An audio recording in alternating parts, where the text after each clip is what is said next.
Hey there, YouTube! What is going on? It's Bobby with Capital CCG coming at you live. We're doing day 2 of our Phantom Rage mega opening with 5 cases. We've got a case and a half left, so this is going to be a shorter video than yesterday. But I want to do a special shout out to thank TCG Player for supporting this channel. Make sure you check out the affiliate link in the description below so that you can support this channel without spending any money you wouldn't already be spending on the cards you are going to buy. And if you want to buy the cards that you see me open in this video, I've also got my TCG Player shop linked in the description below. And I also want to give a special thank you to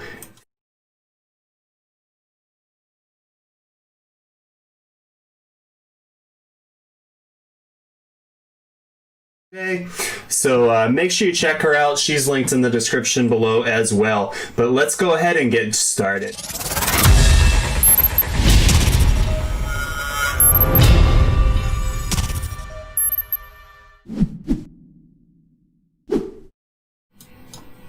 All right, guys, and we're going ahead and jumping right in. We opened this box yesterday, but we didn't actually open any of the packs, so we're going to start with that. We've got 4 more boxes in this case, and then we're on to our last case.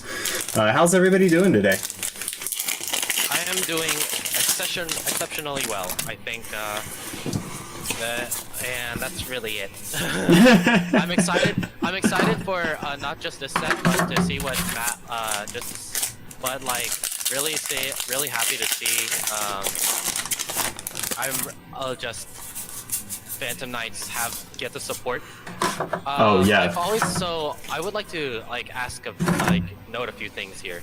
So I've noticed that all these archetypes post Master Rule 4, and that are infinitely just better than the ones that before. So what I'm saying is that it's very hard for a lot of decks before a Master Rule 4 are to actually really particularly thrive. Yeah, so we definitely let's see, are we having a sound issue on the video? Are you guys watching it? We've got a question in chat about sound. Joseph, if you can hear me, just let me know in chat. It looks like our sound is actually streaming, so let's see what's going on here. Well, that isn't working. Let me go.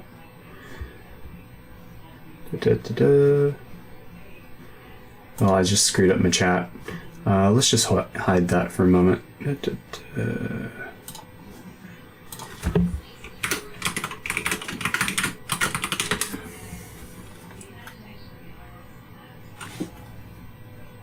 Okay, yeah, that's not working. All right, anyways. Oh, you can hear me now. All right, perfect. All right. Anyways, Josh, what were you saying? I'm saying that a lot of the things that we see in pre-MR4, like a lot of the good archetypes, they're very power cracked because of the decks that were created to thrive in MR4. So yeah, the reason why dinosaurs were able to survive MR4 though was because of the reason that, you know, they were literally released right before MR4 began. So the same goes for Zoo. They came out right before MR4, so post MR4 they still were able to do things for a little bit. Yeah, well, also, I mean, you look at Dino, it's also got Conductor Tyranno, which it's not as heavily reliant on the extra deck as some other decks, so it's not as worried about late monsters.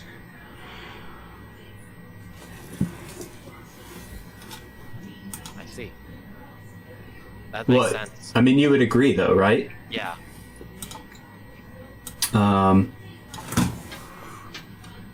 Okay. Yeah, my video just went really weird, as well as my sound. Alright, I think I got everything fixed. Alright. Sorry about that, guys. ban Misk. We had a long conversation about this yesterday, actually. I was thinking about cutting it out of the video and making it into its own video. But it's about halfway into yesterday's if you want to check it out. Some of the boys arrived at res. I'm gonna hop off. Alright, man. I'll see you later. You can recap a little bit of that discussion. Oh, that's Joseph. Don't worry about that. Joseph discriminates against Dino players, and we definitely don't do that here. We don't? I didn't know that. Oh yeah, we don't. Mystic Mind players, discriminating against Mystic Mind players is justified. I think Fritz would disagree with you on that point. I think some of us definitely do discriminate against Dino players. I mean, we can't stop Fritz, though. Yeah. Personally, I am not as just morally offended by Misk as some people are. Yeah, people lose their minds over Misk, which is understandable because Okra's Horror does one of the things that Misk does, which is summon from dead, right? It's an extender. Right. But and it's banned. But to be fair, Harpar wasn't exactly fully the problem in Orcust. It was Nightmare Mermaid. Yeah. So, Nightmare Mermaid was a huge problem in Orcust. Yeah. Which is why it went bye-bye. Right. And what Annoying Lizard said in chat, dinosaurs are just a good counter against combo. That is true. We do, I think dinosaurs being a good counter against combo is just amazing. And like that deck just technically like checks combo. It's because it's still good going second because you activate Dark Ruler no more and then you normal summon Raptor and then boom you have a Tyranno for free. So you could like Dark Ruler no more and they flip and they and you just activate Misk from hand, which is even better actually. Yeah. Also, another thing that's kind of made them survive longer is they have short combo chains, so they're not as concerned with Nibiru. They're not as concerned with Nibiru, and not to mention, like, even if they do want to go the extra mile, they can just summon Dolka and call it a day. And Miscellaneousaurus also protects monsters from Nibiru. So they're literally immune to Nibiru no matter what. It's just a bad card. Nibiru is just a bad card against them in general. Yeah, exactly. Not when I have 5 negates. Laugh. Okay, Joseph. All right, man. I'm not quite sure what you're trying to say there. You're saying that the dinos aren't good when you have 5 negates?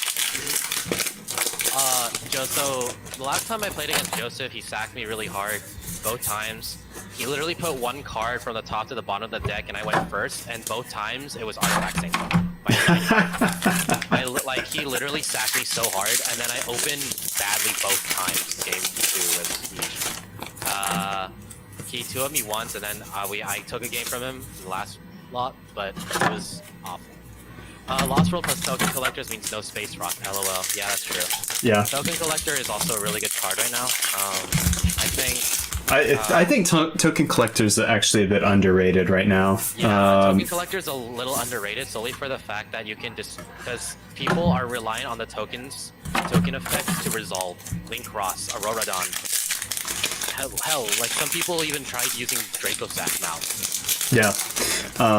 I mean, Token Collector tokens have been such an integral part. Oh, we got our first Zeus of the day. Very nice. How many Zeuses have you had? Have you counted?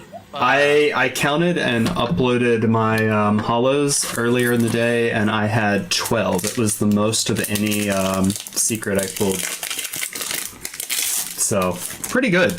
Pretty good. Not gonna lie. I was really fearing that you were not going to profit off of this as much as you wanted to, but now that they've got a Zeus, Starlight, Giga Starlight, which is actually surprisingly $300+. Actually, I was posting my Zeuses today, and the Starlights dropped by like $90. It's really sad for me. That's saddening, but at least they didn't drop any lower than that. Yeah, annoying lizard saying Zeus is overprinted. I haven't seen any ratios from any other sources, but I know for me, I've been seeing quite a bit of it. I don't know if that's a count of clumping or if it's actually an overprinting. So I haven't actually seen numbers on that. So I don't know if Lizard, you've seen something I haven't seen, but if you have, just let me know, because it'd be interesting to find out. The whoever's talking in the Discord, I can't hear you. That's Michael. Michael has arrived. Hey, Michael. But yeah, it's the secrets are holding pretty well. I think they actually they either went down like $2 or went up like $2, but it's fairly stable compared to some of the other prices. Market says it all. Yeah, I mean, it's definitely not going for like $100 card like some other really good secrets we've had recently, so that definitely does speak volumes to its availability. But also, this is the first core set that hasn't had a short printing in a while. So that says something too. Like, we're at normal quantities again, and the yeah, I did 20 cases of Megatons. But yeah, so we're at more or less normal quantities, but less people are buying cards right now. And so that's another thing to consider when you're looking at prices. I have a feeling some of the prices on this set are actually going to rebound if we end up getting a additional stimulus bill or relief bill for COVID-19, or if these cards remain in the meta for over a year and we're starting to see the return of tournament play, then we're definitely going to see some rebound on some of these prices.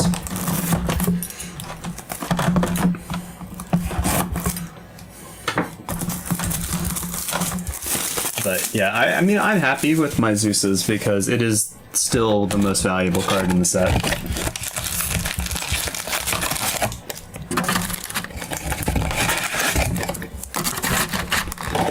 Is Michael actually there, or was he just blipping on our screen?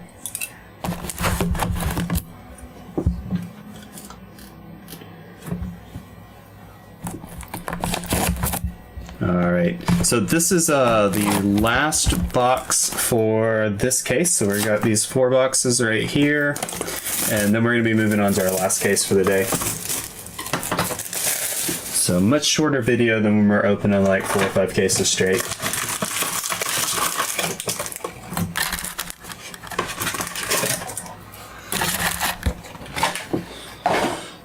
Alright, let's knock this stuff out. Hopefully we can get another Starlight. I think we actually got one from this case already. If you guys didn't see the video yesterday, we've gotten 3 Starlights so far. We got our Alpha, the Master of Beast. Really beautiful, just full hollow, even on the artwork. The Heat of Fire Charmer. Really nice. Looks really good in this rarity. And then the Divine Arsenal AA-ZEUS Sky Thunder, which I am living for. They did a really good job with the hollow foil on this. It's got like all the details are hollowed, and then the print for the matte paints really is not hollow foiled, so it looks really nice. Really pops.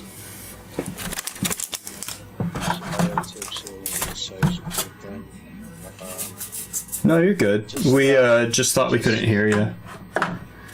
Yeah, I'm thinking about buying some stuff from this person and just dealing with difficult people right now during some hard times is just really draining. I understand that completely. Are you trying to make him do 75? No, it's just like the dude said he needed money and then turns around as being a stickler in the same sentence. Like, I don't know, man. It's just, everything right now is just like. So he's saying he needs to make the deal, but he's not acting like he needs to make the deal. Yeah. Yeah, that can be frustrating. I can deal with difficult people normally, but like, given the past 6-7 months with everything going on, like I've been drained of that, like that little reserve of like energy that I have. Like I'm running on empty right now. So I don't know if you guys can see this in the camera. We just got some card damage in this, and it's actually got some crimping on the side. It's like a heavy stamp and then a slight bend on the cards. Yeah, so about that, there were some orders that people got where the cards literally had creases, like bent. Yeah, that's exactly what we're seeing right here, but it's not like a crease in the middle. Yeah. This actually it's a very perfect square dent on the side. It almost looks like it got caught underneath some sort of part of the printing press. And then it's got a bend on the corner, but it's only the top 4 that have that corner bend, and it's only this top card in the pack that's got that side indentation. And luckily, even though they're cheap, our hollow foil did make it out unscathed, so. Talk about a small sigh of relief. Yeah, I know that 20-cent card made it out unscathed. Thank God. Unbearably valuable card. Honestly, I feel good about the price of the secret rares in terms of making some sort of profit on this product, but looking at oh darn, we've got the same issue on these. Luckily, our ultra rare is not bent. Again, I don't know how clear that is to you guys at home, but it does have some definitely see the bend when you get it at the right angle. But yeah, it's the prices on the commons and the supers is really low. Like there's only one super in the entire set that's over $2. Usually you've got at least a few, and then you've got some really cheap supers. But overall, everything in this set's fairly affordable. Even the AA-ZEUS is only in the $50-something range, sitting under $60. But unusually high prices on all the other secrets. So that's definitely a plus. And we're running into that same denting issue. I'm not sure if something happened to this box, but it's the top 4 cards on every single one of these. So I think it's a printing issue.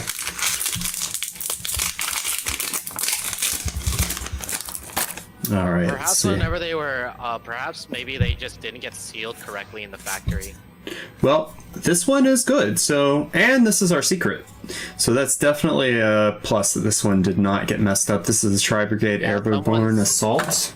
Yeah, someone's alpha shot bent, but not in the same one that I posted in general. Oh yeah, oh god, that's terrible. If you're not on my Discord, we got some interesting posts up last night, and we got a picture of an alpha that got pretty badly bent. And okay, so here again, we're running into that same issue on this pack. So, but only the top 4, the bottom 4, and the hollow are perfectly fine. So I'm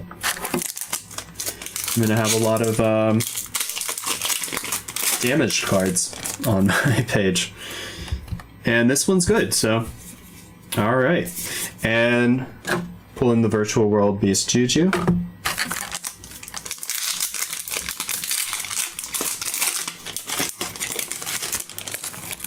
So Josh, what did you say that guy did to that alpha? He tried opening the pack, but the pack was kind of like sealed weird. So he tried to like tugging it out with a little more force, and he bent the card. Oh, that is such a shame. I feel bad for that guy. It's not. I'm praying for him right now because he didn't really mean it to for that to happen. Because I mean, to be fair, the pack was kind of oddly from what I was seeing, I think the pack was just kind of oddly, you know, shaped in there. It was kind of like, I don't think it was supposed to be sealed that way. Like the pack was kind of diagonally sealed. Basically. Oh, weird. I've pulled quite a number of cards where the top of the card was crimped by the wrapper, so Right. it was offset and it was actually inside of there. Yeah, And it got crimped at the top or crimped at the bottom. Yeah, I have a Subterra Phoenix like that. It's actually it's a fairly common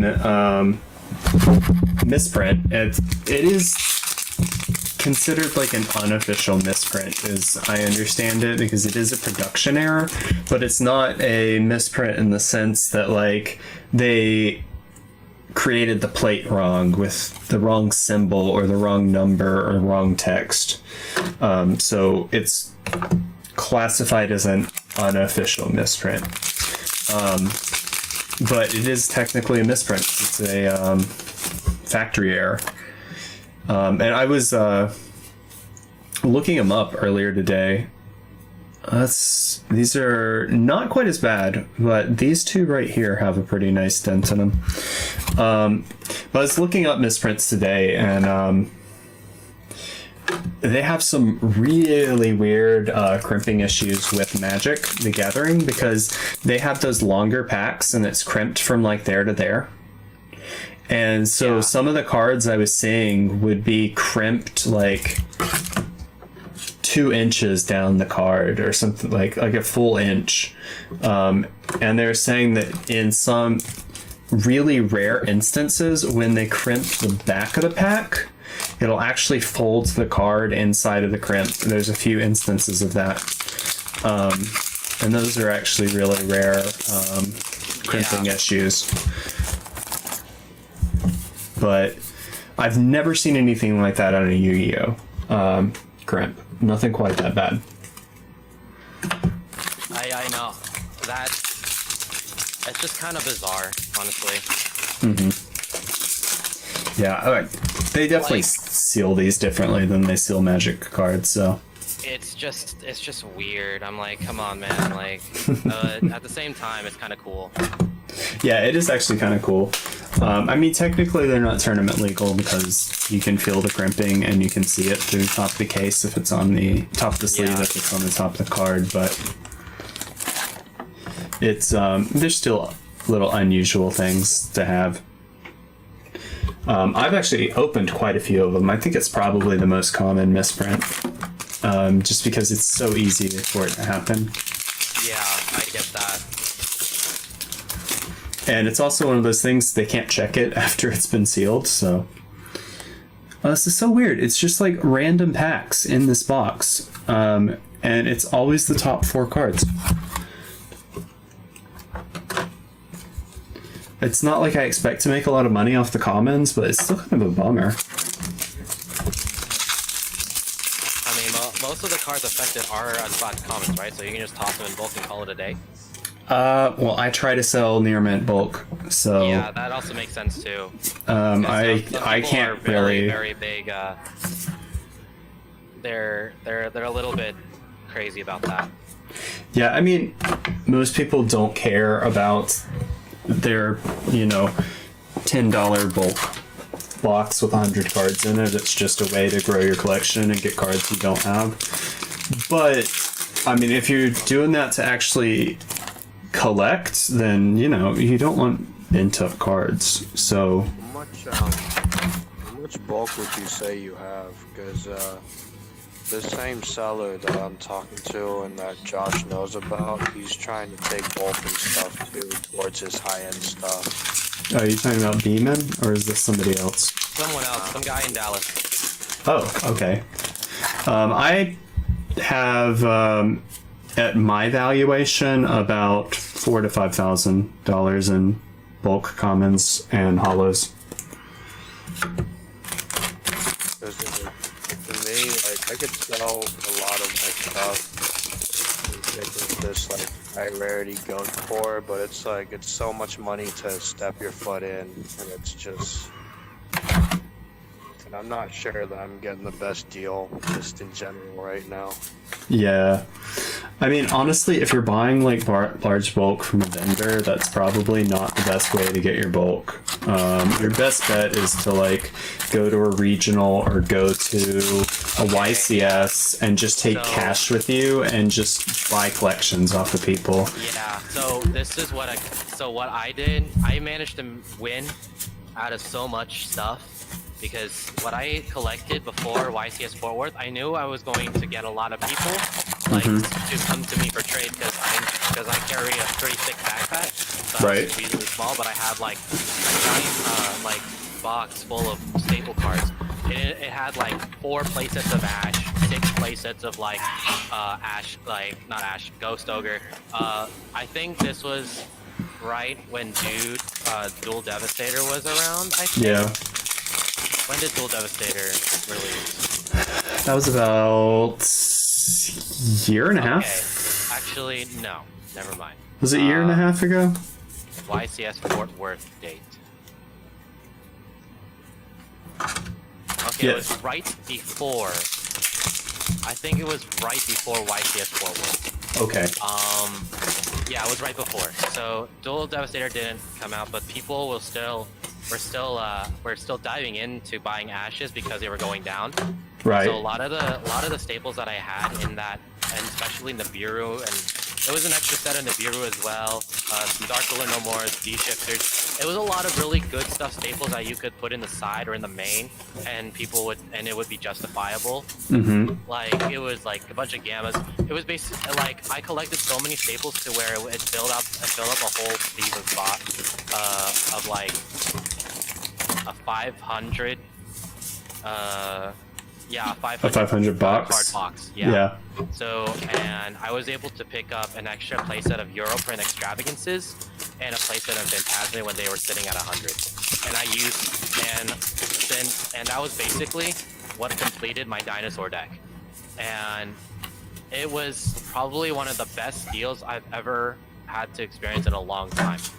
So you picked that up at YCS Fort Worth, or that's what you took? 3 Phantasmes when they were 100s, 90s, 100s, and a playset of Euro Extravagances, and I ended up getting 2 places of Extravagances as a result, which is fine because I knew that I was going to profit off of the other playset. Oh, we just got a Starlight. We just got another Hida.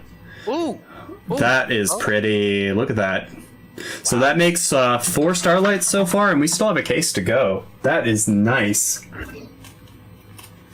Oh, I thought this was your last case. No. I had a few boxes left in the from the previous case. I didn't finish it last night. So just this little bit, and then I've got 1 case after that. Yeah, but yeah, I managed to get, after that, I was able to just use the hell out of those Phantasme in Pot of Extravagances. I still have those Extravagances to this day, those same ones that I got, because I really love the Europrints. The only thing that I regret was keeping a few things. But at the same time, I had to really think straight, because who else is going to, I am only one person, right? So therefore, I should have only one playset of Ash, 1 playset of whatever, and just be fine with it, right? So why do I have all this stuff? So I just went up, and although I like collecting stuff, I was and we got Alpha next pack. That is really nice. That's some back-to-back. See, that's this some is my stuff. magic. Everyone, embrace my magic right now. We're not playing around. So I think in this set they have not been replacing secrets with Starlights, because I have pulled a Starlight in the pack before a secret almost every time I've gotten a Starlight. I think 3 out of the 4, and it may have been all 4. And in a lot of past sets, they've replaced the Starlight, or they've replaced the secret with the Starlight, and that doesn't seem to be the case in this set. At least not in my cases, so that is definitely nice. Getting extra secrets and getting the Starlights really makes the product more valuable to open. Yeah.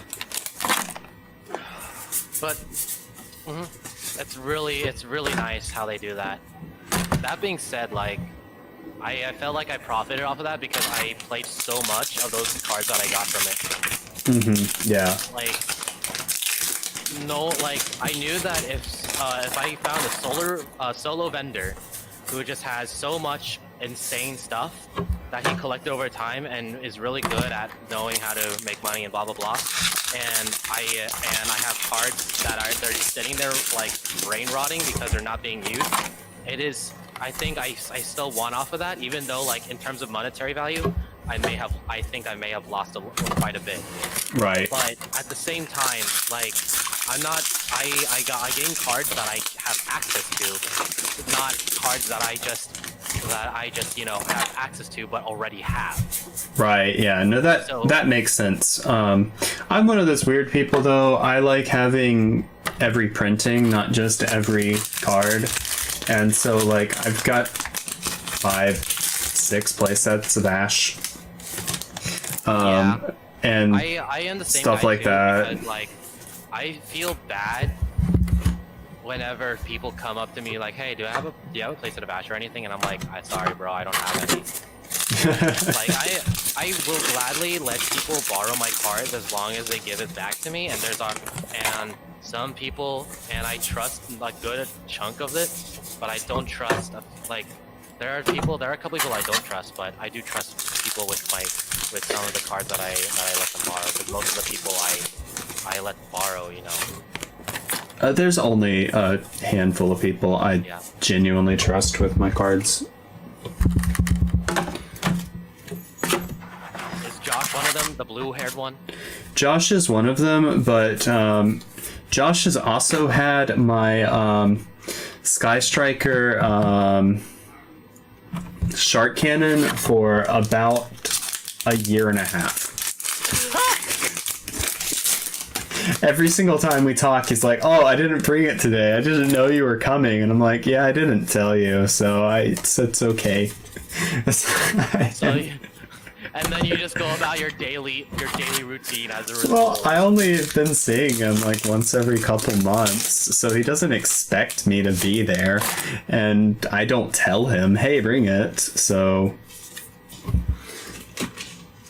but literally every single time we talk, it's like, "Oh, hey, when do you want to get that?" Yeah, but that's my fault. It's not his. So. Yeah. To be fair, it's entirely my fault, not his. I mean, and let's be real. Like, I also don't like. Oh, all right. So there we go. Phantom Knights of Torn Scales. So that is proof positive right there. We did get the 2 secrets, and we got the Starlight in the same box. So they are not replacing the secrets in at least some of these boxes, if not all of them, which is a really nice profit for vendors or any person that's opening bulk amounts.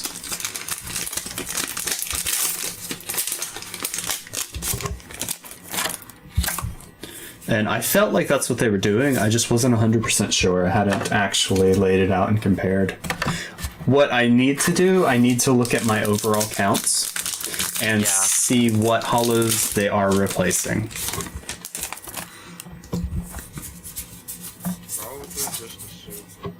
I think that's what they're replacing, because I don't think I've been shorted any secrets or any ultras.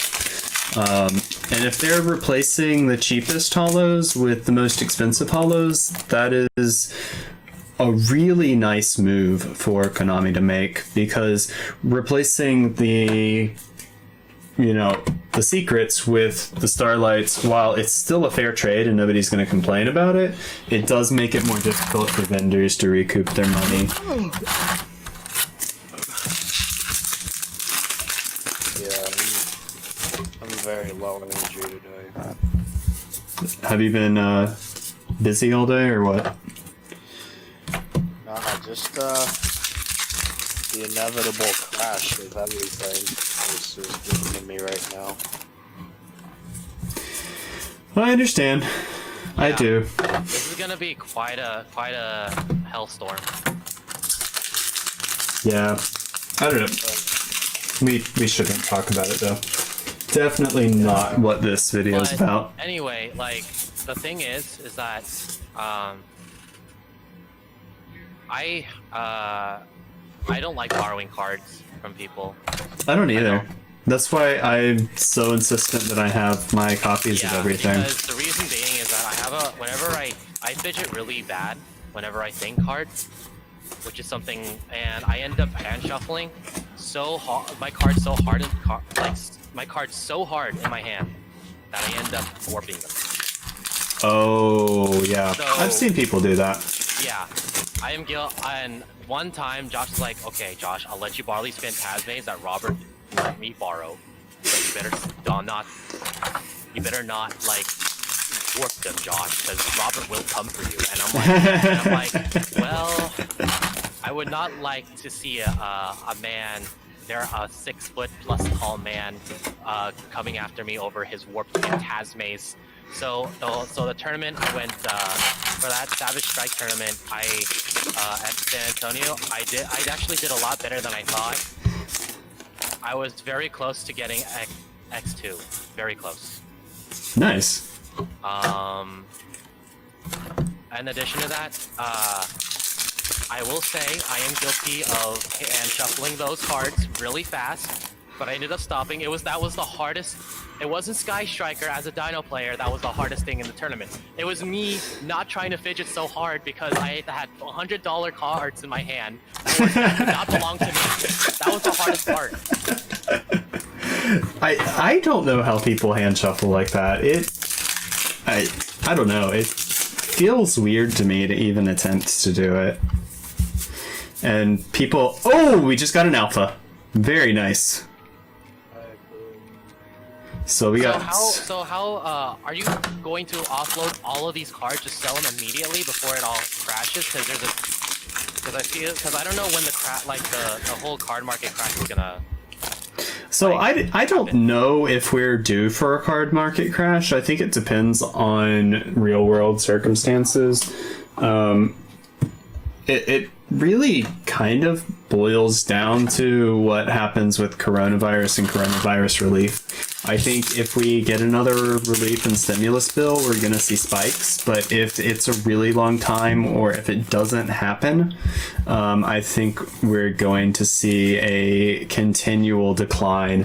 Because, I mean, looking at this set, while, yes, most of the secrets have a decent value, everything in the set overall is trending lower. And we've been seeing that. There were some interesting, good cards, collector's cards, like some things that your casual players would have really wanted in Legendary Duelist, and that did not help it maintain any price at all. And I think we're really starting to see,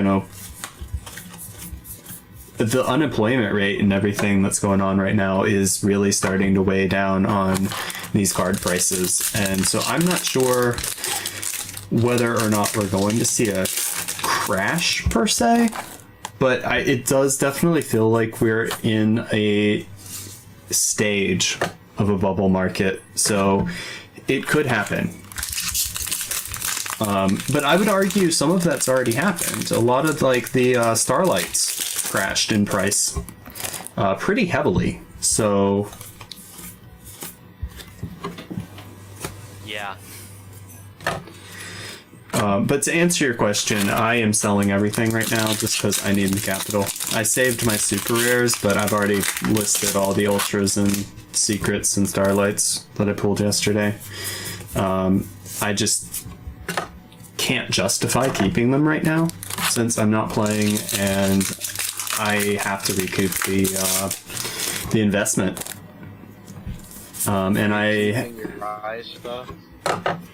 yeah, I still have all my Rise stuff that I kept for myself. I haven't. I love Rise of the Duelist. I cannot wait until like some sort of reprint set involving Rise of the Duelist cards happens. I mean, there's still a possibility of a unlimited edition. They just haven't. So how do you feel about like what they're gonna do for unlimited editions? Because there's no way that Konami is going to ignore the fact that they've ran out of Rise of the Duelist so quickly. The thing is, though, I mean, like, look at Toon Chaos. They started making an Unlim run almost immediately, and they did not do that with Rise the Duelist. So they're not gonna just do an Unlim product like that. They're gonna do something else, and I'm not sure they've decided what. But Yeah, we're like to say getting at the point where they haven't mentioned anything. They might not do it. It is they might just possible. rely on side sets As a reprint mechanism. Yeah. They may. That's exactly what I was thinking. They may just rely on reprint sets, or make it. I don't know, something like that. Probably you're gonna see some reprints in like your collector's edition and gift sets, things like dual power, and like dual overload. Those kind of sets, I think, is where we're gonna start seeing some of these reprints.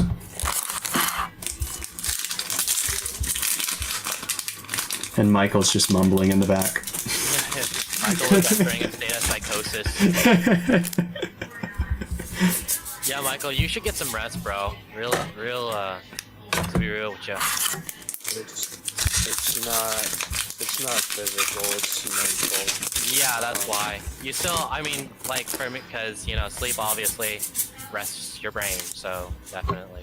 Yeah. Annoying Lizard does say that if the market crash, I'm gonna buy so many vintage cards. Same with me. Yeah.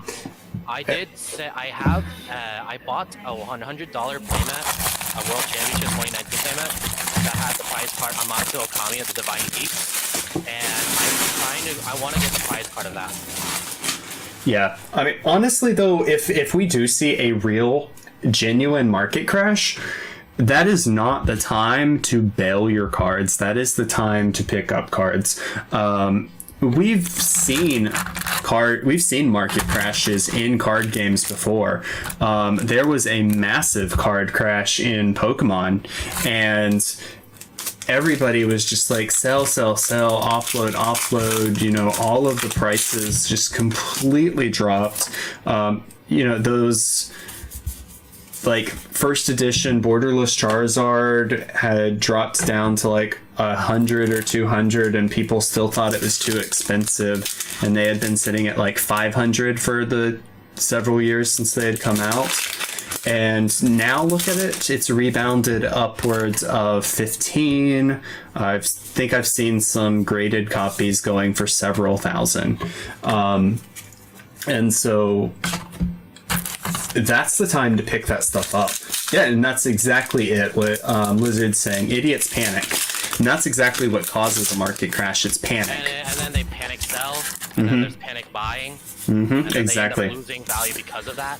Exactly. But then you get those stable investors that have the money and can just scoop up all these cheap cards. And so long as people are interested in the product and the game, it's going to rebound. It just may take time. And when you have like those single buyers scooping everything up, they can then funnel the quantities back into the market and make it as rare as they want, because they bought, you know, hundreds or thousands of copies of some of these like super expensive cards, and that's the best time to make money in a card game like this. Oh yeah. You just have to be patient. You have to have the money to be patient.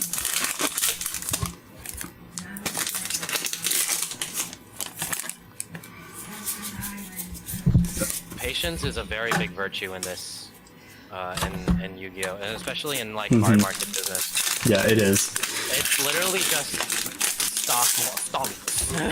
It is. I mean, buy most cards that have any gameplay viability or that were popular at any point in time, and eventually that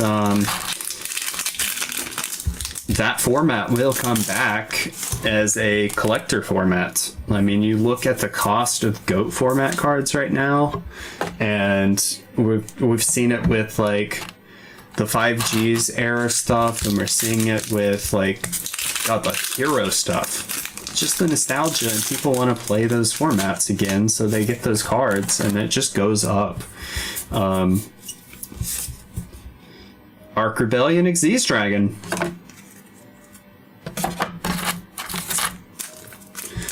But yeah, that's how you make money. Being patient. Yeah. So Robert, whenever have you ever thought about just starting to play like competitively again?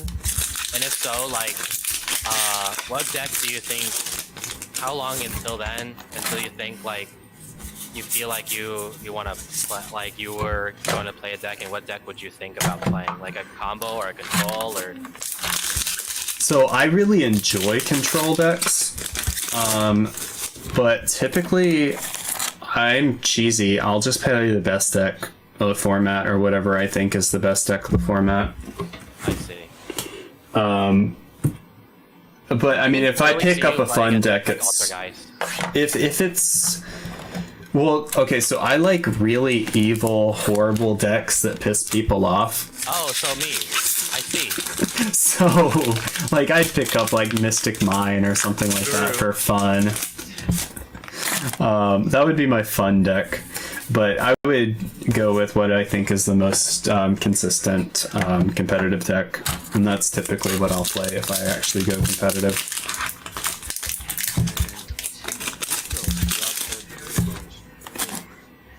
Michael is in his own little world right now, man. At least he's not singing Kanye lyrics. The first thing I saw was this like person's eyes, and it compliments them so well. Yeah, I know. Whenever I a lot of like ladies that I really like have very nice eyes. The window of the soul. You know, I'm stuck with, basic brown eyes. So, like, I can't imagine having green or, blue eyes. I want green eyes so bad. Do you know that they make contacts? Yeah, but I am very unbearably lazy with contacts. I am too lazy to. Like, I will literally forget they're in like on my eye, okay?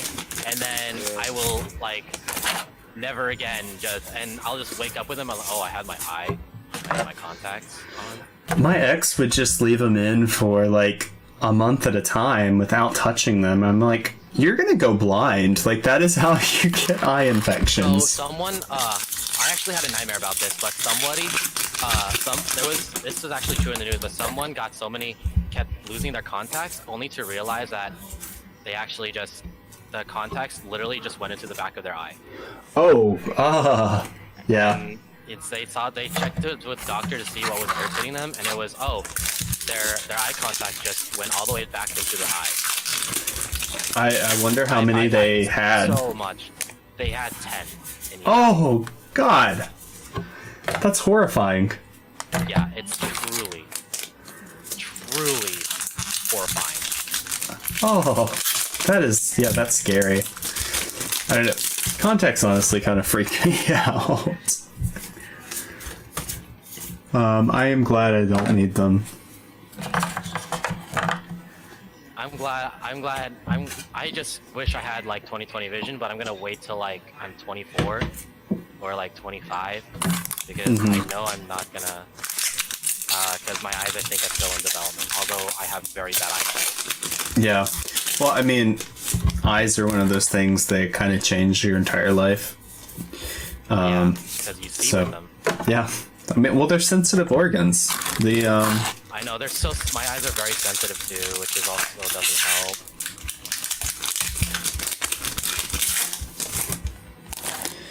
I mean, it's basically exposed nerves. Yeah. Exposed nerves, so they're just unbearably sensitive. Easily damaged. But yeah. And it also depends on what kind of conditions you have. I actually have some pretty bad eye conditions in my family, so...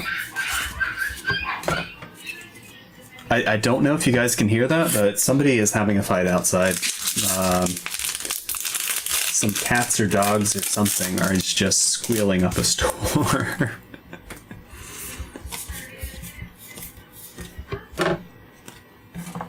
What's that, Michael? I guess that's cool. I guess. What? Dude, you don't even know what's going on, do you? I mean, you said that there's a fight happening outside. It's like animals. It's not like people. We don't have like an MMA setup outside. I mean, you're one Michael Vick away from, you know, something happening. Oh, not Michael Vick. Oh dear. Poo Poo's alive. Like I said, whenever that reservoir of like just energy runs out, I just become deflated like Tom Brady's footballs. So. Not Tom Brady's footballs. Oh, I got that reference. Yeah. No, you don't know how rare it is for me to get a sports reference. Captain America would be proud of that. I know he would. I don't think he would get it. Maybe he would.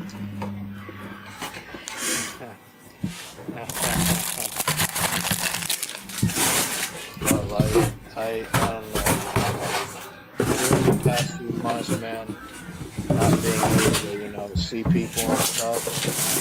It's taxing. It's giving me an appreciation of like people's eyes and stuff like that. I love being able to stay home with my parents and, you know, be there for them, but it gets very old whenever the same two people are the only people you see. Mm-hmm. Aw, man. Yeah, I feel that. Like, I enjoy having like 1.5 times the Pappies to every year. Oh, that's the saddest thing I've ever heard. Man, I didn't have to. Man. I hug people like all day, every day when it's not a quarantine happening. Yes, Robert has hugged me and I've never felt so warm within a giant man's arms. I wish Fritz could hug me in the same fashion, too. Maybe if you stop playing dinosaurs, he would. You see, that's a little impossible, so I'm willing to make the sacrifice. Oh my god, Hyde, we are not done. We just finished the 4th case, and we are just starting the 5th case right now. Just real quick, Final. I haven't shown it off today. I like showing it at least once in every video. Make sure if you're getting sealed products, you see that Konami stamp in your packaging. That is in the shrink wrap, and that is how you know that you are getting genuine products that hasn't been tampered with. And with your cases, make sure it has the Konami branded tape, and that seal's not broken either. Speaking of like shipping things out, how do you like ship things out now that the USPS is having a really bad time? I mean, I still have to use them. They're still cheaper for most things. I've been paying more attention to shipping rates in general, and I have been looking at UPS, but unless you're sending out really large packages, USPS is still the cheapest. UPS and FedEx just really aren't set up for like letters. They're set up for parcels, and so they get cheaper the larger the packages get, but the postal service gets cheaper the smaller the package gets. I see. It's just a little bit wonky. It just feels really wonky right now. Mm-hmm. Yeah, it is. It's very wonky right now. And I was saying this on yesterday's video, postal rates have gone up again because they are now instituting temporary raises during the holiday season. and so it's more expensive to ship through like the end of December. And then it's going to be returned to the rates that we had like a couple weeks ago. It instituted in the middle of October, so it's going from like the middle of October through the I think it's actually the 26th. I think it's the day after Christmas that the rates go back down.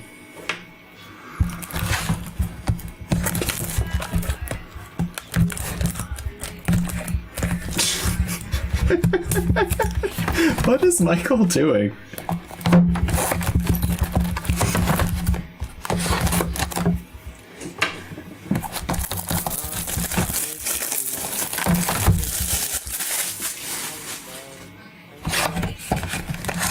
I have no idea what you're mumbling about over there, dude. Better that you don't. I'm sure it probably is.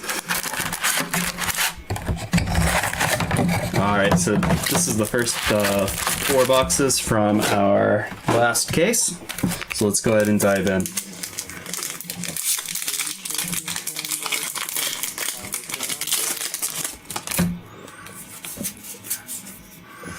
Oh, thank God these aren't bent. Wait, I just have to show this to you because it's ridiculous. This is the bent cards in that last box. That is how many cards were bent. That's over 100 cards right there. You can actually... a lot of cards, actually. You can actually see the bend. There's like a line. I can kind of see it in the video. It's kind of hard. But you can see it, and it's kind of like flipping out, flipping in. Does Joshy play combo dino or actual good dino? Joshy, do you play actual good dino? Yes. It's the one where it doesn't require you to think. You just beat over everything and activate Dark Ruler no more.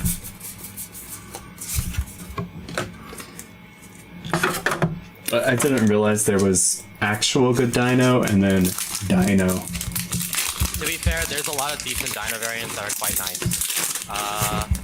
What do you think of...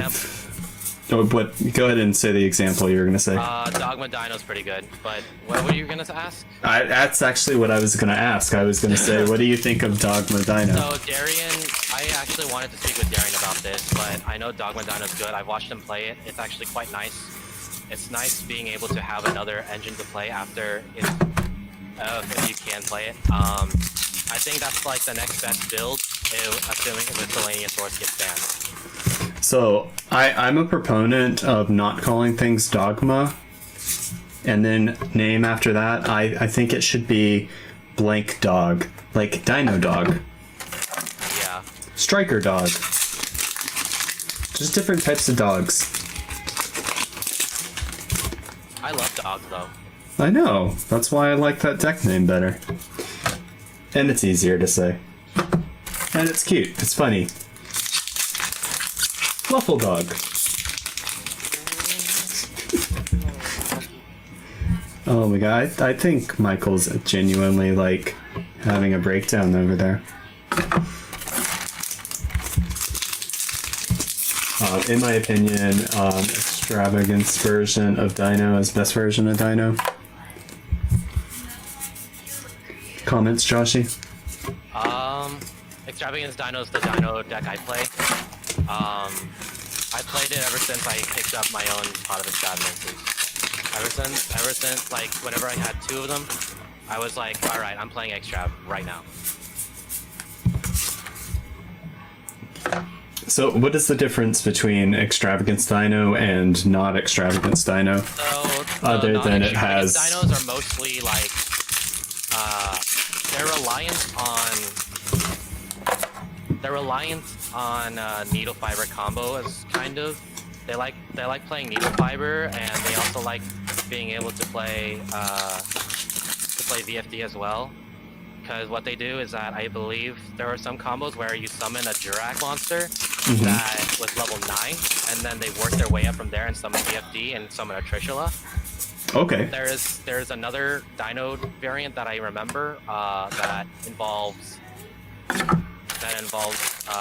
just going True King flat, but a lot of True King dinos also play Extravs. But there is also there are some variants that don't like Extravs because again they want to do which just takes me back to the Needle Fiber Auroradon combo.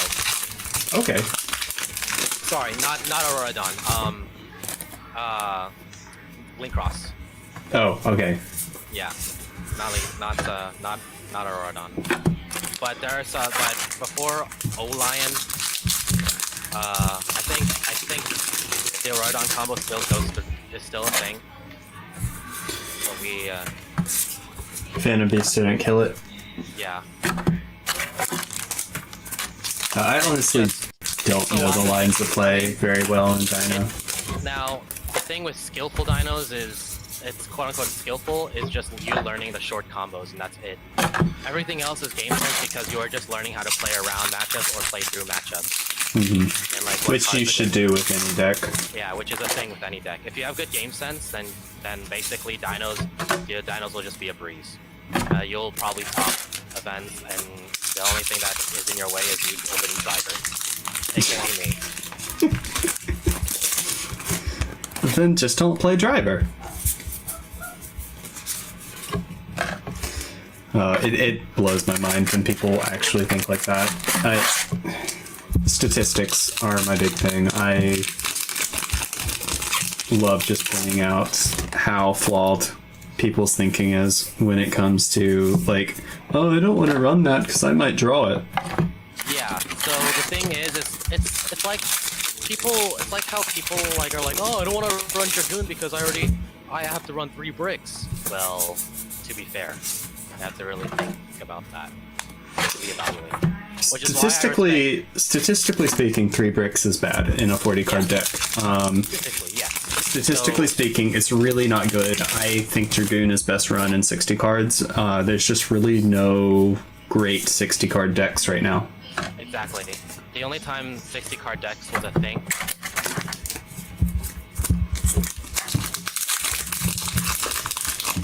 Yes? Did I cut out? Yes, you completely cut out. Oh wow. The thing about 60 card decks is that the only card that was I was saying grass looks greener. That's what made 60 card decks. Well, I would disagree with that. There have been good 60 card variants since then, and some 60 card variants really genuinely do make sense. You just have to make sure that any extenders that you're adding to pad to make it 60 are as impactful as the extenders that you would use in 40. And so that's kind of the limiting factor, I think, in a lot of 60 card decks. As long as you can be as equally or more consistent in 60 card, then it's okay to play. Like 60 cards will be fine as long as you're able to search things out. Like if you have like a bunch of searchers and combo starters, which end up being a part of like a variant that ends up being like, you know, it has mostly search cards and not like draw cards most of the time. Right. You also be that big of a deal. You need your extenders and starters to be the same. Like, you need as many of your extenders to function as starters in order for it to function at 60 as consistently as possible. So you could draw 2 starters and still extend with it. Exactly. A good example of something since grass is greener decks, Dark Warrior functioned really well at 60. Dark Warrior functions really well at 60. Hell, I think Infernobles do quite nice at 60. Let alone like there's 55 cards. Yeah, I'm not convinced that 60 card Infernoble is as good an argument as it was with Dark Warrior. But it's still a decent variation.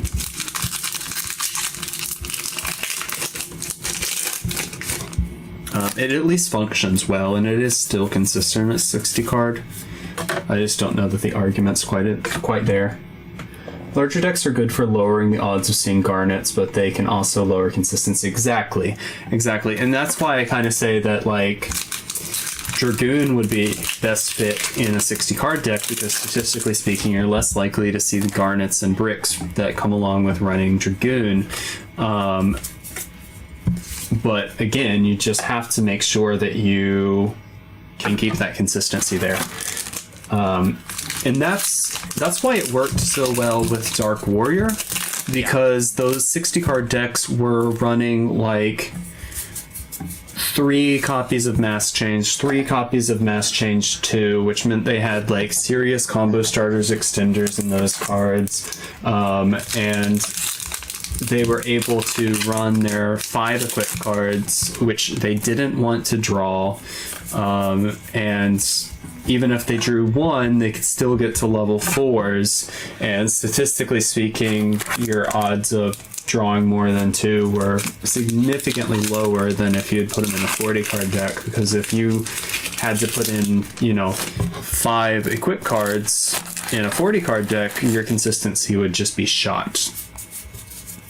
And they really relied on getting to those 4, being able to discard 4 for Isolde.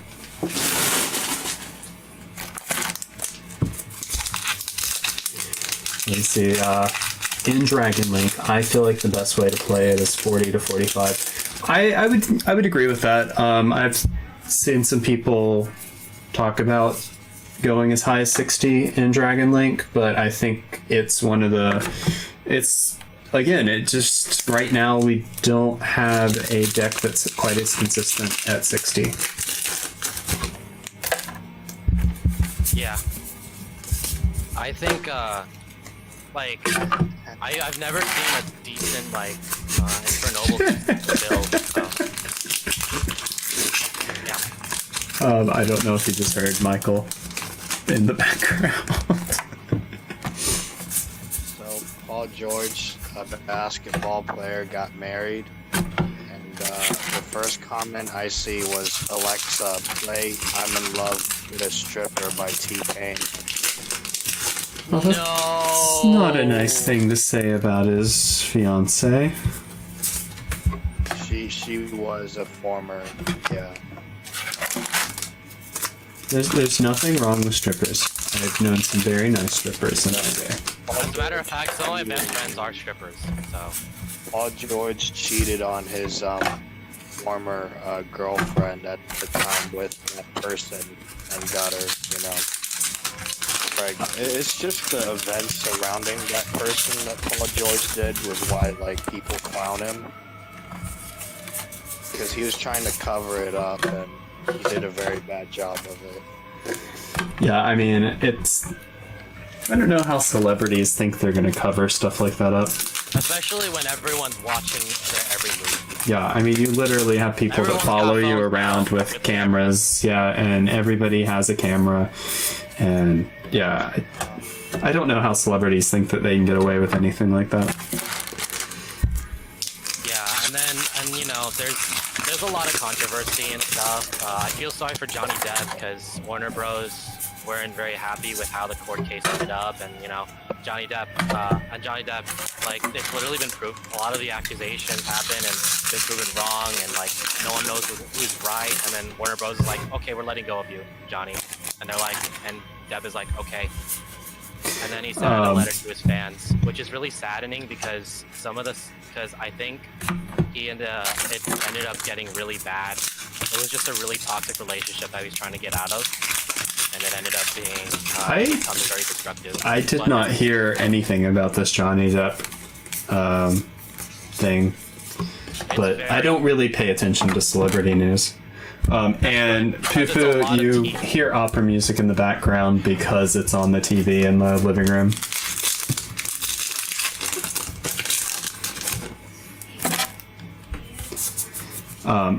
Oh, we just got an alpha. Look at that. Very, very nice.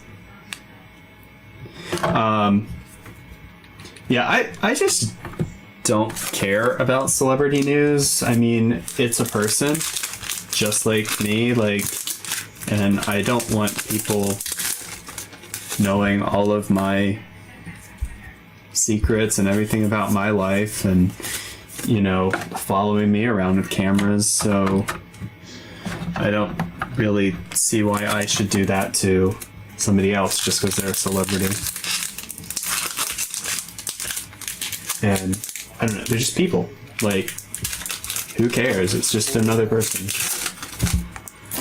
Farmer's tool mad. Farmer's tool mad. Farmer's tool mad. Michael, you do realize your mic's open, right?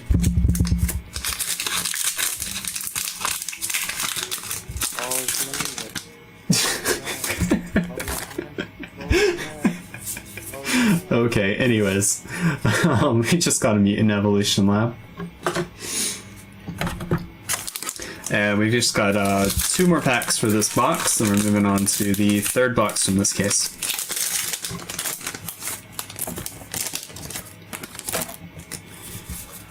Alrighty, and Mutant Beast. Actually, Mutant Beast I think is the card, the super that I've gotten the absolute least of. Really? Yeah, I have not gotten a lot of them.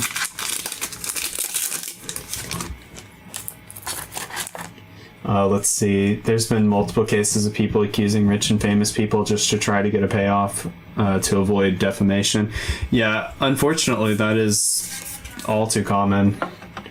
I mean, sometimes it's hard to know what to believe too. I mean, like, look at Michael Jackson. How many times did people allege things about him and then, like, nothing ever came out of it? And so it's hard to know, like, did you just take the payoff and drop it, or did it actually happen? And it's sad if it's not true, because it just kind of, like, ruined his reputation for years. Yeah. And it ends up just becoming just another hellstorm of drama and controversy and people lashing out at them on Twitter and sending them death threats on social media. Yeah. There was a guy named Danny Green. He played for the Lakers. Congratulations to them. They won for Kobe. Okay. But there was one game where he missed a very important shot and he got death threats.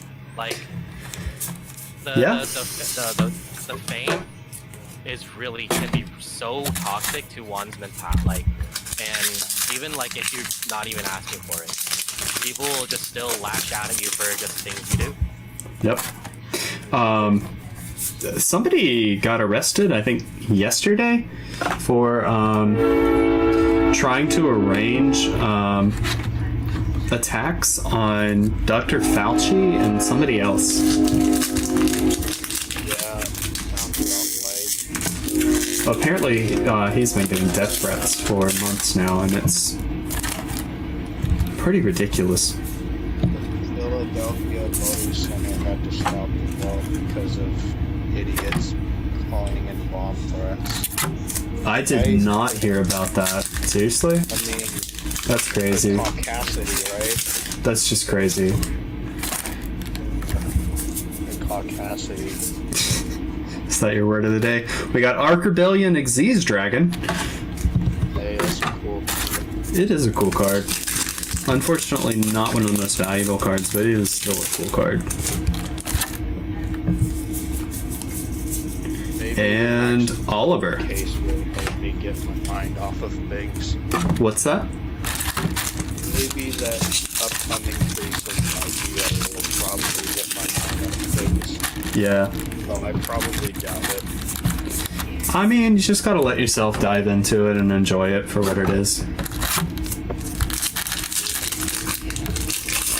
There's a reason I've been so addicted to World of Warcraft lately. I've been addicted to Yu-Gi-Oh lately. Yeah, I mean, it's just nice to have a distraction sometimes. Yeah, I don't have any of that. Start playing World of Warcraft. I want to play World of Warcraft, but my brother went down that rabbit hole, and it took a lot of time out of his hands, and he ended up getting so addicted to it. So I'm trying to keep a really good distance towards it, because it's a very big rabbit hole to go down. It is a huge... Caucasity is Poo Poo Man's new favorite word. Yeah, no, it's a rabbit hole. It is a humongous rabbit hole. Because I noticed that you just stopped the moment you started playing WoW. You did not start. You just stopped being active in the Austin Yu-Gi-Oh Discord.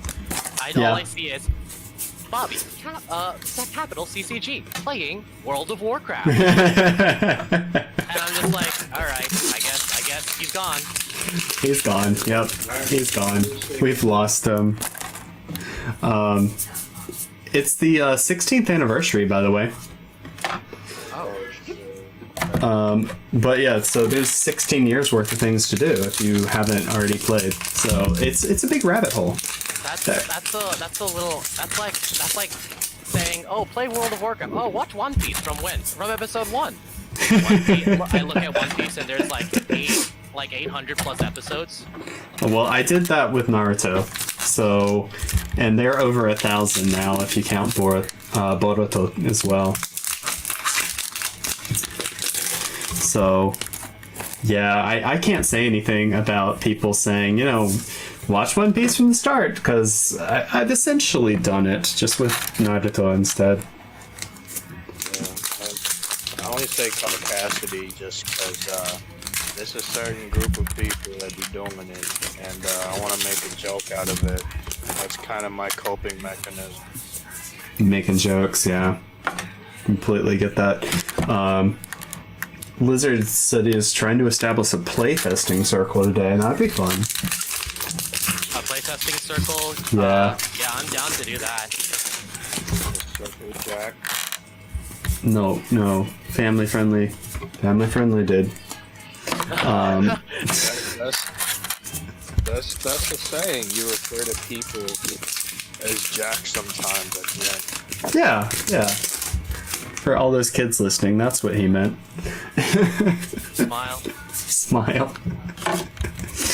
Man, how did I end up playing this? I think I should have just transitioned to WoW if I even started to randomly, subconsciously play a League game. To play what? League? A League of Legends game. Oh, no. I just auto path to it. I've for the past few months I've had this urge to play it, but for my health, I just have that self-control to be like, okay, I will not play League for the sake of my mental health. Yeah, I have never played League, but I know people who have, and I would say it's equally as addictive as World of Warcraft. Let's just say, Fritz is a good example of somebody who ended up getting banned because he was lashing out at people, telling people to be better, and then people registering that as something rude and mean. That is kind of rude and mean, I'm not gonna lie. And then it ends up being really just and everyone just... It becomes toxic, yeah. It becomes toxic. That's kind of one of the things when you're really competitive in any game, though. I mean, it's not as bad as it used to be, but you go into top tier rating in World of Warcraft, and you're expected to work. You are expected to be so on top of everything. It's essentially like being in a job, and if you're not, you're gonna get kicked, or you're gonna be substituted out for a week, or because there's somebody else that can do it if you can't. And so it's one of those things, it can get toxic.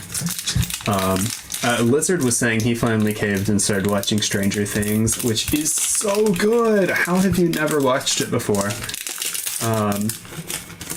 Club Penguin and RuneScape, yeah. I don't know what Club Penguin is, but RuneScape for sure. But yeah, no, I love Stranger Things. I'm one of those people, the second they launch a new season, I just binge watch the entire thing over a day or two.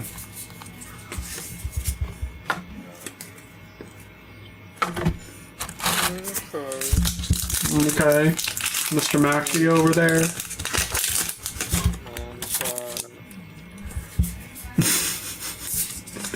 Michael, you are on something else today.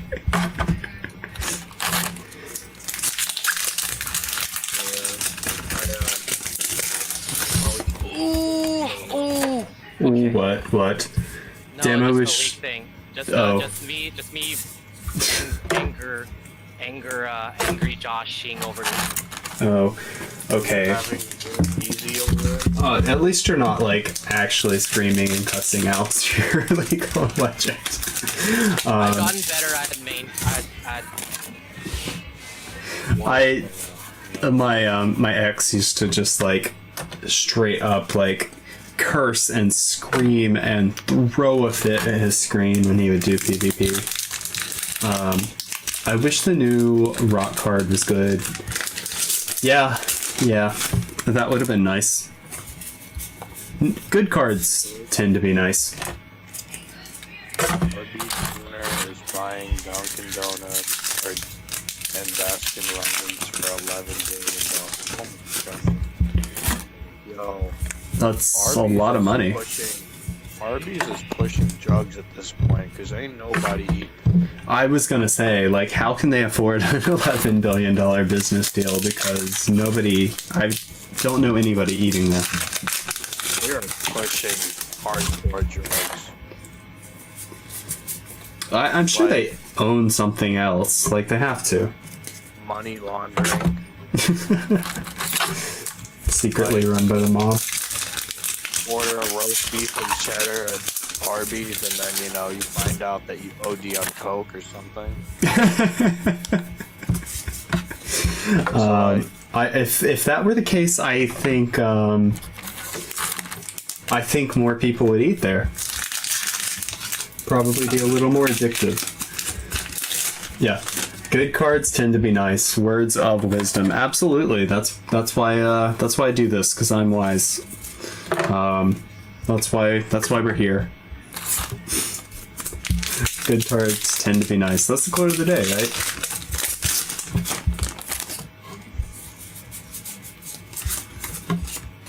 I'm curious for Lizard how far you're into Stranger Things. But Arby's owns... Really? I did not know that Arby's owned Buffalo Wild Wings.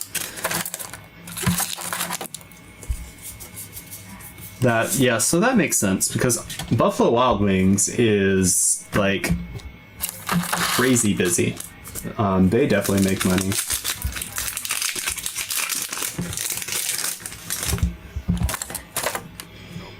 And chicken wings are cheap, so, and beer also, good profit margins.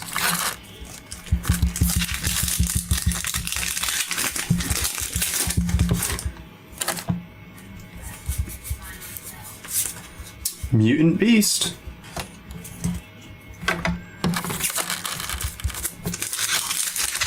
I have to say, I mean, I know that I'm gonna pull supers in almost every pack, but it's still so disappointing with the set, because the supers are so cheap.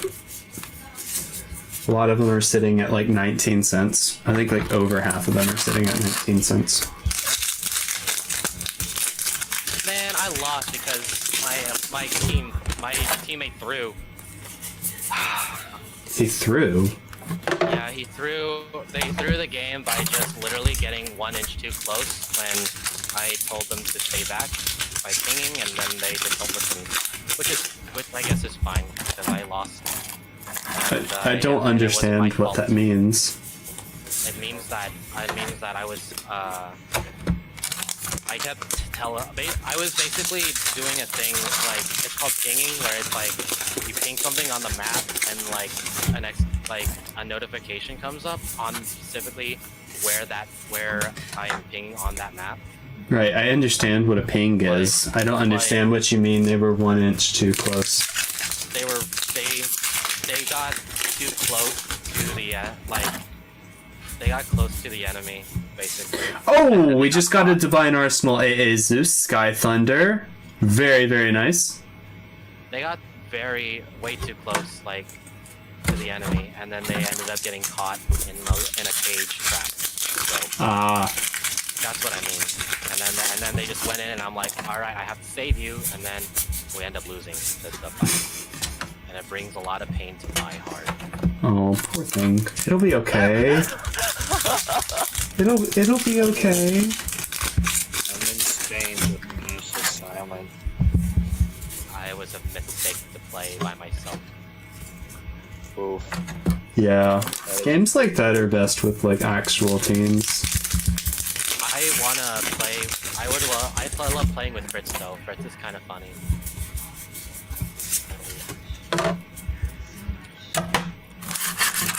Funny like Rita Rutner funny, or funny like ha funny, or no, the Family Guy reference, just like nobody. I don't like. I actually genuinely have not watched Family Guy in over 8 years. Well then you should recognize that one. That one's like at least 10 years old. My brain was a lot more smoother and very, very unwrinkly at age 12, 11. I don't think that's how brains work, but okay. Look, sometimes the brain goes very smooth, right? Like how Michael's is right now, and it just gets and it just looks like a raw chicken, you know? Oh, I hope your brain does not look like a raw chicken. Like a very smooth pink raw chicken. Ugh. I mean, even the way I am right now, I don't remember turning Republican. Hey, okay. Okay. Let's keep the politics. Keep the politics out. Keep the politics out. Speaking of brains, I just recently watched the entire Hannibal Lecter series. I had never seen it before. No, not Jack Nicholson. It's No, Mads Mikkelsen. Mads Mikkelsen. Yes. Yeah. The Hannibal Lecter series. Which one? Was it the one with Mads Mikkelsen or Anthony? Anthony Hopkins, not the TV show. I watched the movie series, and you're talking about the smooth brain, and I'm just remembering where he got that FBI agent and cut the top of his skull off and was feeding his brain to him. Took off the frontal lobe and just cooked it. I think the movie Silence of the Lambs was one of the best movies as a thriller because and people call it horror because it genuinely terrified the audience without adding actual horror elements. It was just the aesthetic horror that really made people make their skin crawl. Yeah, exactly.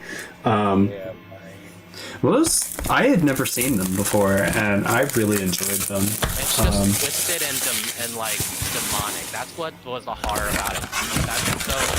Well, I mean, also though, you kind of want to see Hannibal succeed, and because he's helping out the cops, and To be fair, Anthony Hopkins also immaculate actor. Yeah, he really Absolutely amazing. He is incredible as the Lecter. I watched the TV show Hannibal, and Mads Mikkelsen also did very well. Yeah, I need to go back and watch that. I haven't watched it yet. I'll do it So here's my take on the difference. All I'm gonna say is Anthony Hopkins puts a more he makes the audience feel more terrified than frightened. Mads Mikkelsen is the other way around.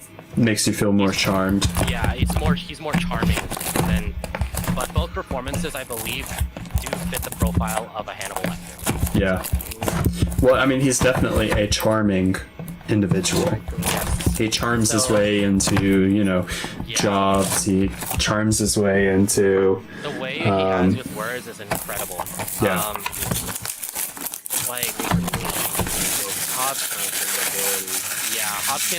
Hopkins Lecter was he would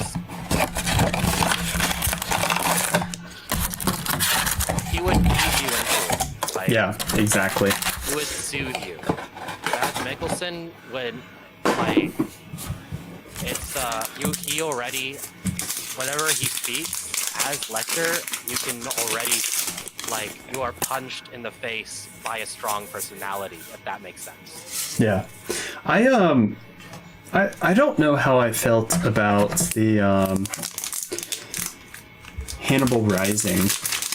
Oh yeah, because it didn't have Anthony Hopkins in it, and it was, I don't know, it was kind of a stretch. Like, there was really no relationship to the I think it was just like the Japanese like throwback, and then the older Hannibal. Like, it just didn't really connect in my mind. I think it was just too alienated from the main series. Well, the only like reoccurring theme that I noticed was the pigs, and the pigs were really only in one scene in the original movies, and it was like, why do you keep harping and bringing up the pigs? Like, there's better things to, thematically reoccur through the movie. I remember in university, there was one thing that made me, I had a lot of, like, I didn't see a therapist, but I did not have any meds either, so I was my university time was very rough. Mm-hmm.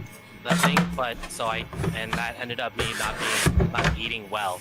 So what made me, like, force me to eat a lot was to watch ASMR Hannibal Lecter, Matt Mikkelsen's, cooking meat and using meat. Like literally him creating recipes and cooking. And I just watch those scenes, and it's aesthetically very pleasing, and the sound is aesthetically pleasing, and I get hungry instantly. Are you trying to tell me something about yourself? Yes. I was not in the right place at that time. Please don't go eat anybody. I won't. Don't worry. Nothing's right. like making me. Nothing's like, watching cannibal serial killer cook meat. On a lighter note, Annoying Lizard is super hyped to get his gold case. I'm getting my gold case. I'm trying to figure out how to get my gold cases. Annoying Lizard, if you open like 5 Golden Lords, I'm hunting you down, because I remember last time I opened something, somebody pulled 4 Dragoons in one case and I pulled none. And if I pull no Eldritch Golden Lord, that's how it works. Look, if I pull no Eldritch Golden Lord and Annoying Lizard pulls 6, I'm going to hunt him down. If you're looking for R. Kelly, the Golden Lord, I could trade you the ones I pulled. What is Yeah, that's so. One of my friend Chris Ingram Michael said that he has dibs on Eldritches, but he's gonna open one box, and if he pulls the Eldritch, the Golden Lord, from the box that he's about to open from my case, he gets to keep it for free. I genuinely believe I will not get any, but if he pulls it from that specific box, I will let him keep it and just take the L and go about my day. Oh, that just sounds sad. I just don't know how this case is gonna treat me, because I ain't feeling so good lately. I think, okay, Michael, all I'm gonna say is, you didn't feel too good about the Blar, the Battles of Legend, Armageddon, and then moments later, after you open the 5th pack, boom, 10,000 Dragon. Yeah. So, let's be real, you might pull Insane. You might, honestly. Really? I don't know. I'm kind of iffy about this whole product, though, to be honest. I know Jay is going to open one case of his, so you could trade for some skins from him too. Raider's Wing. I think that might be the way how I can get like imprints and the vanillas and stuff. Because I don't need the gold little like ultra rare reprints in the thing outside of a couple cards. Little big brain investments. I mean, I don't know that there's any like super big brain investments in that set. Like, it's either a good card or it's not a good card. I'm like the Blue Eyes and the Dark Magician and Red Eyes, those are long-term investments. Like, they're probably going to be pretty cheap on release, and then they're going to go up over several years. Yeah. Oh, we just got our secret, the Phantom Knights of Torn Scales. I'm gonna get the hell out of them boys. You're going to do what? I'm gonna get the hell out of those things, bro. Oh yeah, those are a good pickup. Good long-term pickup. I mean, and then besides that, I think just anything that's like tournament relevant, like either sell it immediately or wait till tournament play resumes and then sell it. So how much, Robert, how much did you get all those cases for? Like, how much total? All these cases? Yeah, the cases that you got. These were 35. 3,500? Mm-hmm. Yes. Okay. So 700 a case. Yes. Robert, Yes. you don't have to do that little hand thing. You're just like, wow, look at all these cards. Oh, this That's right pretty here. cute. Alright, let's see. Phantom Rage. Phantom Booty Rage. No. Okay, let's see. You got a Zeus. Okay, did you get a Starlight in each case, or did you have one that did not have a Starlight at all? I had one that did not have a Starlight and got 2 Starlights from a case. Okay. And I'm in the last case right now, so I haven't pulled a Starlight from this one yet. Okay, so let's see. I'm gonna do some, Simmer down with the gang signs. Yeah, that's what a flat hand is. It's a gang sign.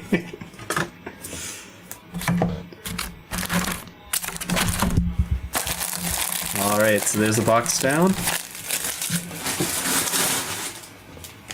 7 boxes left to go.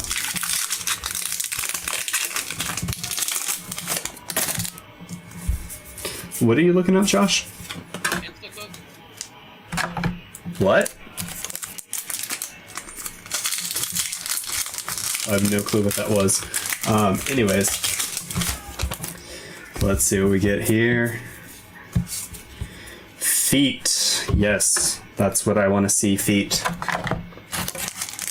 Yeah. If someone ever plays somebody getting back into Yu-Gi-Oh! And the first thing they do is top the feet off of like an ash blossom, like you're slapping the shit out of them. Oh, I just got another feet. Oh, I'm sorry.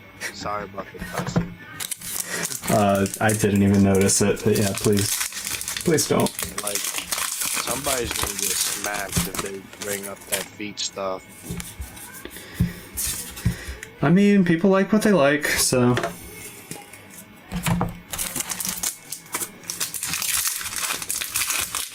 Alrighty. Let's see what we get here. And, alright, Gizmek's pretty good.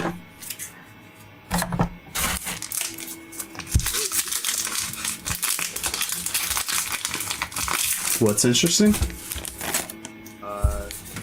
Just looking at the Voldemort stuff. Voldemort stuff. That we aren't supposed to talk about in the chat. Oh, he who shall not be named. I got you. Alright. I was just gonna say, a key, like, little race for, like, a local position is advancing to a runoff election. I mean, everything's been close. Everything's been close. But, where did we lose Joshi to? He was looking something up and then he just stopped talking. Oh, he muted himself. Yeah, he muted himself. Alright. Now we made some room. We can keep opening over here. So get in here. We're just about halfway through this box.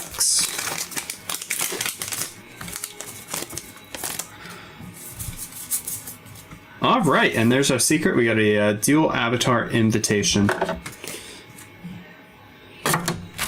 So I think that means we're not getting a prismatic on this one because it's not in front of the secret. And that's been the trend. But we still have another secret in the box, so. And perfect sync. Aun.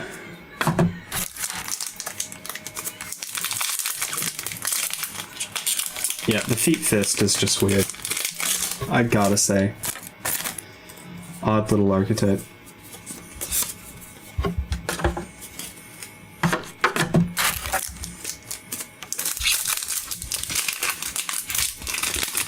Go ahead and crack this open. So, Lizard, I'm really wondering what you're thinking about Stranger Things. This is such a good series. I'm also wondering how far you are in it. Michael, you seen it before? Nah, I've never watched it. Oh my god, you're missing out. That's such a good series. It's strange. Well, I mean, the name is fitting, I suppose. It is a bit of a strange story, but I think that's honestly kind of what makes it so good. It's unique. And it works in like the geek culture and stuff like that. You're on season 3. Yeah, season 3 gets a little unusual. Season 1, I think, honestly, was the best season in the series, but I still enjoy the entire show.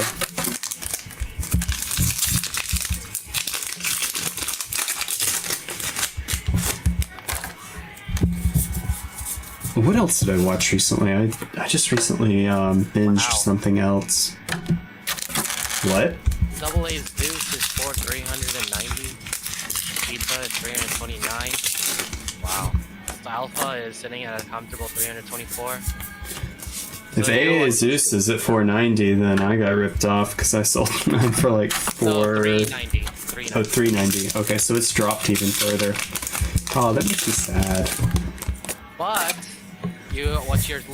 what I'm looking at is around $1,400 worth of cards out of just this right here. Yeah, that makes me feel good. That's my that's not terrible. That's my premium gold right there.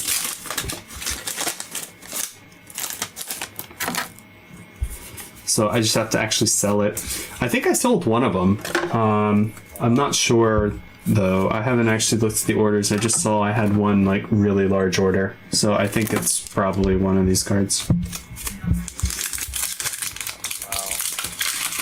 This is like supporting the opposite of what who raged against the machine would support dancing to a rage against the machine.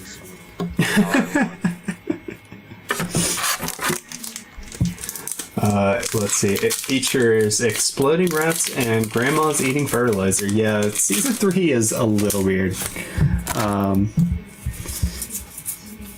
Oh, we just got warning points. That is a nice one to pull. I am very happy about that.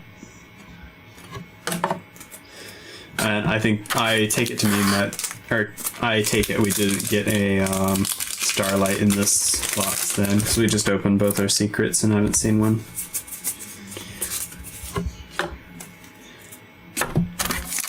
So let's go ahead and rush through this. We got 3 more packs here after this one, and then we'll be on to our next box. And we got upside down cards. And there we go. Alright, so Virtual World Dragon Long Long is our super for that pack. I am very interested in Virtual World. I am too. I think I mean, believe that within the right hands, the deck will be very good, which is why I can't wait what Fritz has in store for us. What does Fritz have in store? Fritz is going to play Virtual World, and I don't know what variant he's gonna do. Mm-hmm. But knowing Fritz, he knows how to make decks work. If he is given if he knows what potential they have. So yeah, he's a really good deck builder. I don't know. The only thing that gets me is the success that it's seen. The recent success was in a team tournament. So it was a 1,000-person tournament, but it was like a 300-team tournament. So I'm wondering how good it's going to perform on just solo in TCG, or if it really does rely on team play to really make it balanced in the meta. Though TCG and OCG metas are quite different right now. Yeah. I've always gotten like very big arguments between OCG and TCG, and a lot of I think like I've noticed that I've heard claims that like, oh, us as a TCG we're very bad because like compared to like the players in the OCG, and at some points they're right. But I think it goes a lot deeper than that, because the way we think and the way they think are very different. And OCG has more time to work on the cards than we do. Although we do have systems to mess with those cards, right? So let's check that out. We actually get more time with most cards than they do, because we get to see them as soon as they get to see them, and then we're experimenting with the cards before they even hit our meta. Exactly. And then it brings a lot more. It goes deeper than that. Yeah. Well, I mean, like you see innovation in both sides, and in a lot of cases, the TCG will just still be innovation from Japan, but they'll innovate it themselves. And you have to keep in mind that formats are different, so just because something works in OCG doesn't mean it's going to work here, right. and so it's very vice versa. Hard to argue.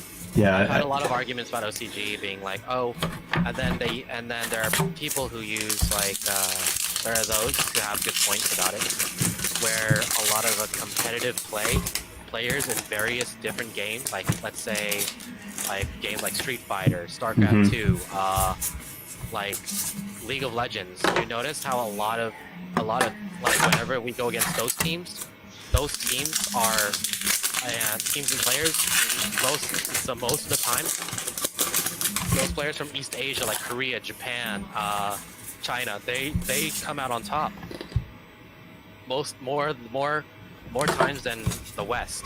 Oh, for sure.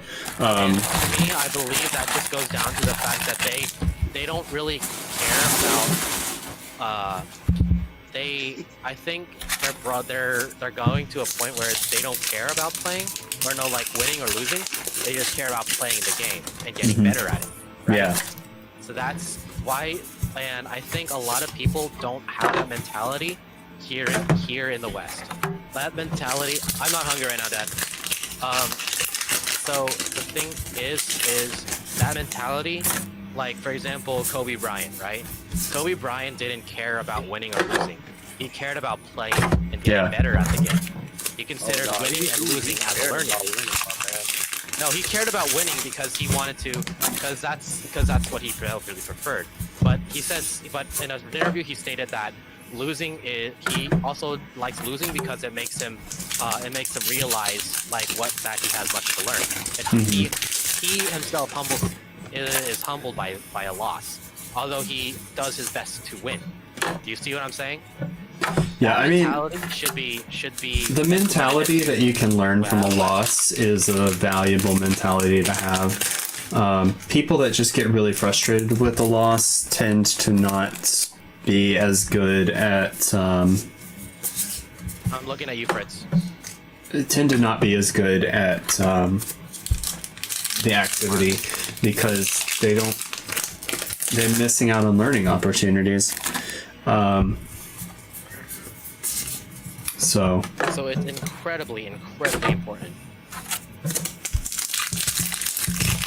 Yeah, losing is important for basically anything. That's why I don't agree with like participation trophies. Like I don't want to have my kid getting participation trophies. Like, no, they need to learn to win and lose. It develops character. Exactly. And So and that being said, it's very it's just very important. I think just having that mentality to learn and become and just to continue doing that is very, very just so important. And I think that just goes into like, you know, the East Asian culture about how they do things and how we do things. That also influences why we always come second a lot of the time. Yeah. So I think it's just the way we the things that are just happen here and there, and like the way we are educated compared to the way they are educated, although both sides of the coin, there's not very good things. Yeah, I mean, but I do very much respect their success. Well, they're also, I mean, when you're talking about education, they're raised to literally just work themselves to the bone. Work. And so, and that's part of that improvement. And and there's they also to just not like they overlook the boundaries of what is acceptable, of what's like what literally becoming a cyborg is, but also like remaining some sort of like human inside of you, because at that point you're just becoming a cyborg.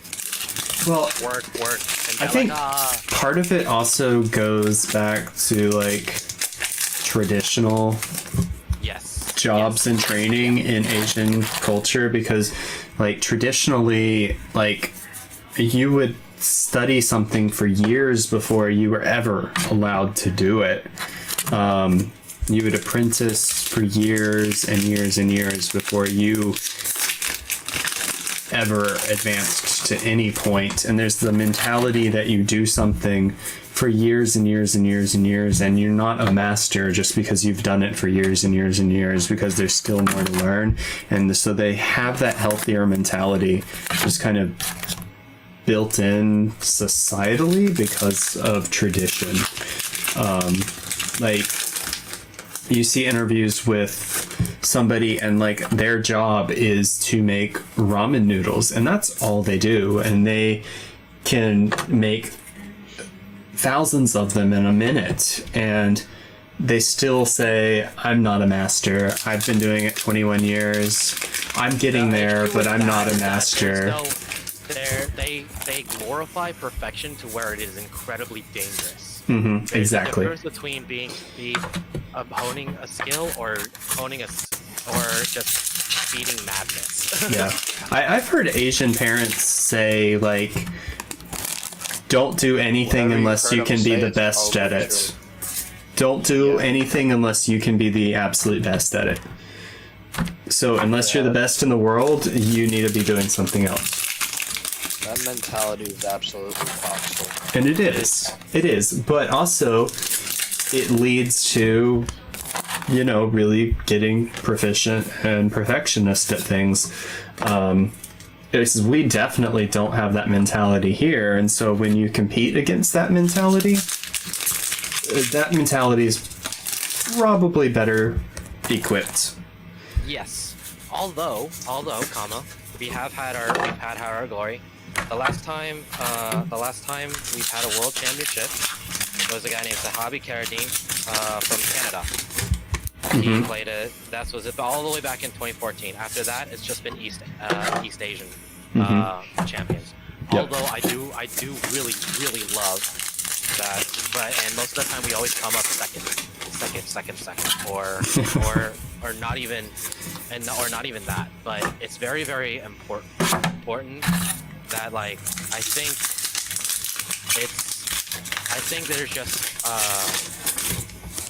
it's just very, very interesting about how like we are able to shine sometimes. I'm thinking back on it, and I don't have a perfect memory for this, but I feel like Europe and North America especially tends to do better in dragon duels, but then the Asian countries tend to do better in the adult categories. Yes, so it's very, although it's very exciting to see like what OCG does and why they deck build that, why they did build this, because the deck somehow works. So I actually had this discussion with Michael, Mappy Tinfoil Michael, and he lives and breathes OCG. He always looks into OCG all the time, because he believes that OCG is better than us, which is understandable. But I also believe that we have the ability to also achieve that, but in a different way. I believe that, like, because Kobe worked his ass off. Oh yeah, for sure. You can tell like he didn't overexhaust himself every time, and almost to where he turned into a madman.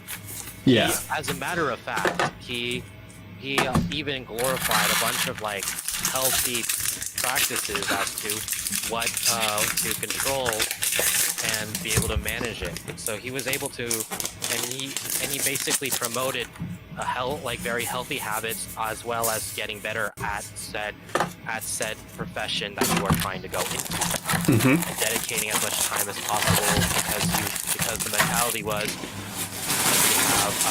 that you don't want to regret anything that like, oh, I wish I played better. Oh, I wish I did this. Oh, I wish I stayed 2 hours after basketball practice because I wanted to perfect my dribbling, stuff like that.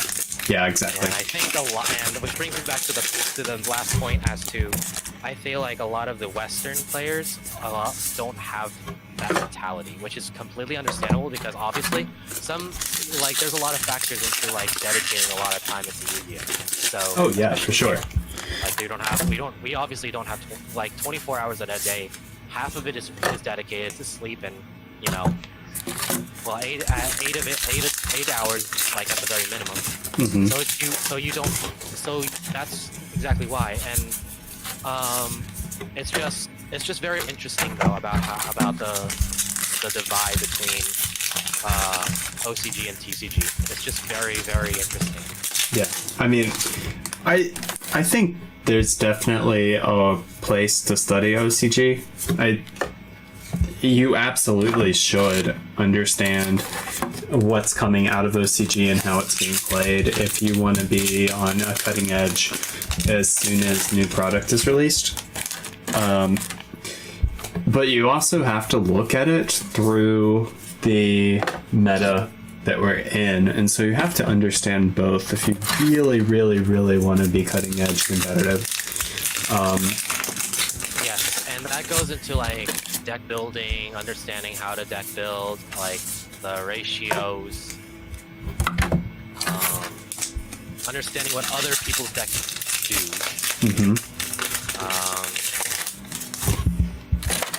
And most importantly, most importantly, fundamentals. The fundamentals of just any game whatsoever, and adjusting to said game. Yeah, I've talked to a lot of people about game sense is so important, but I think it's the hardest one to master because there's so much to understand. Right, but like game theory, game sense, like resources to develop that, and a lot of the answers that I've been given are to actually read books written about Magic the Gathering. And it's not because, Magic the Gathering and Yu-Gi-Oh! Are so similar or that they have the same rules, because they definitely don't.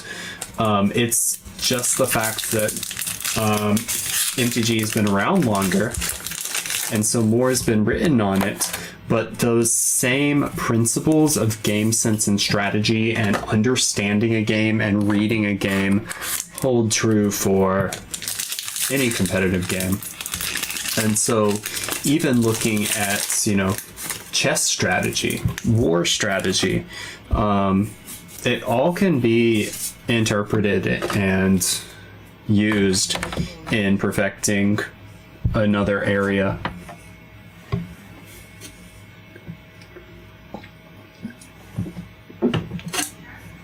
But yeah, I've many times been told, I learned a lot from reading this about magic, so that's very common for like top tier players. They'll go and read strategy guides for other games just because it still carries over. It's all boils down to that game sense and understanding games and how to play. Yes. How far are you into this last case? These are the last 4 boxes that I'm picking up right now.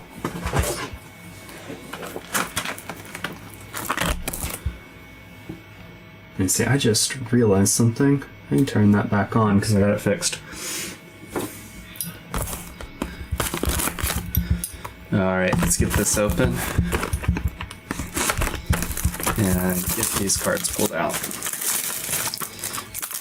Alright, so I still need another Starlight. We haven't gotten one from this case. If I can get one in this case, then we got 1 per case ratio at least, which would be amazing. I don't think I've ever had a Starlight ratio that good.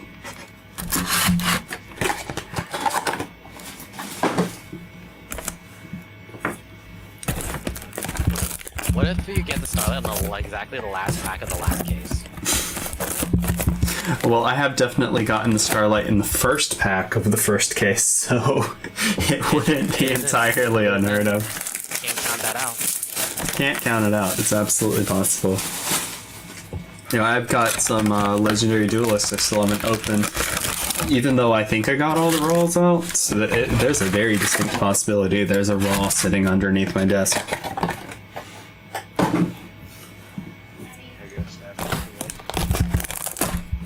What's that, Michael?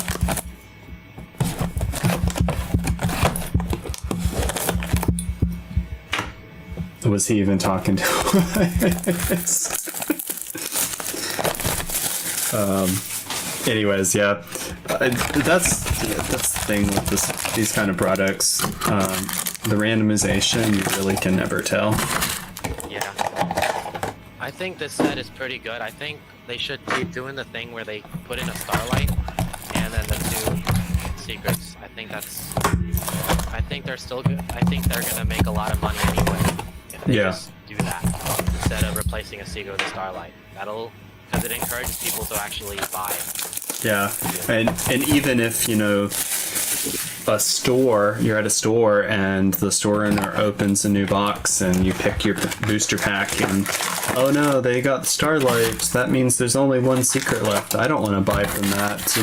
That alleviates that fear too, because you can still get really good cards from the box. So it's good for the stores as well, in that sense as well. And because nobody wants to go and buy a booster pack if they've already seen both of the secrets be pulled out, or something like that. They're like, I don't want anything from that box. Right.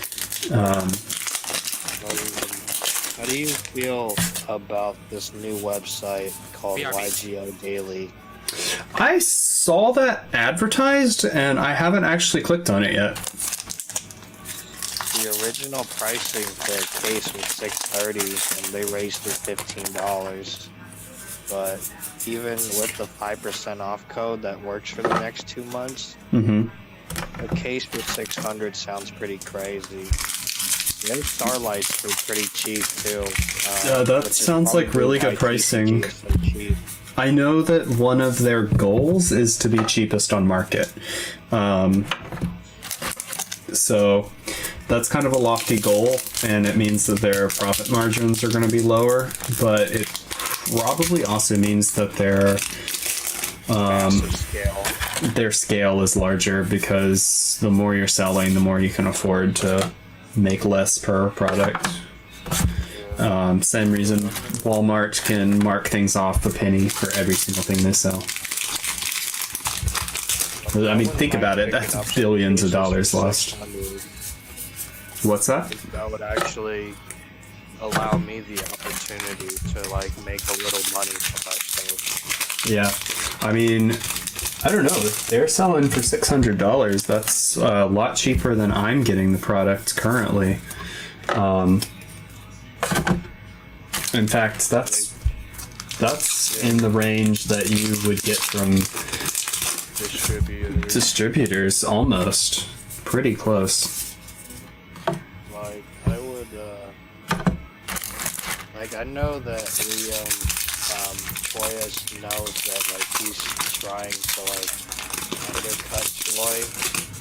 Like, I feel like, I mean, he allows people to sell and stuff like that, but, like, I feel like the reason why Troy feels some type of way about it is because, you know, Liam's like, well, I hear that he's like, you know, called out of me. I feel like Troy gets a lot of bad rep for no reason, and Liam has kind of actively been trying to take business away from Troy, whether he realizes it or not. It's been like, go to Blitzkrieg, don't buy things at Troy's, buy things from Blitzkrieg, and it doesn't help. Like, not everybody can get to Blitzkrieg. It's farther away for a lot of people. And I don't know, it's just, we want to have a healthy Yu-Gi-Oh community across the board, and undermining one specific OTS doesn't accomplish that. We're extremely lucky to have 3 OTSs in this city.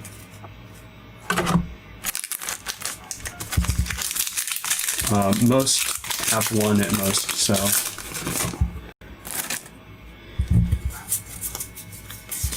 I don't know, and Troy knows he's doing it too.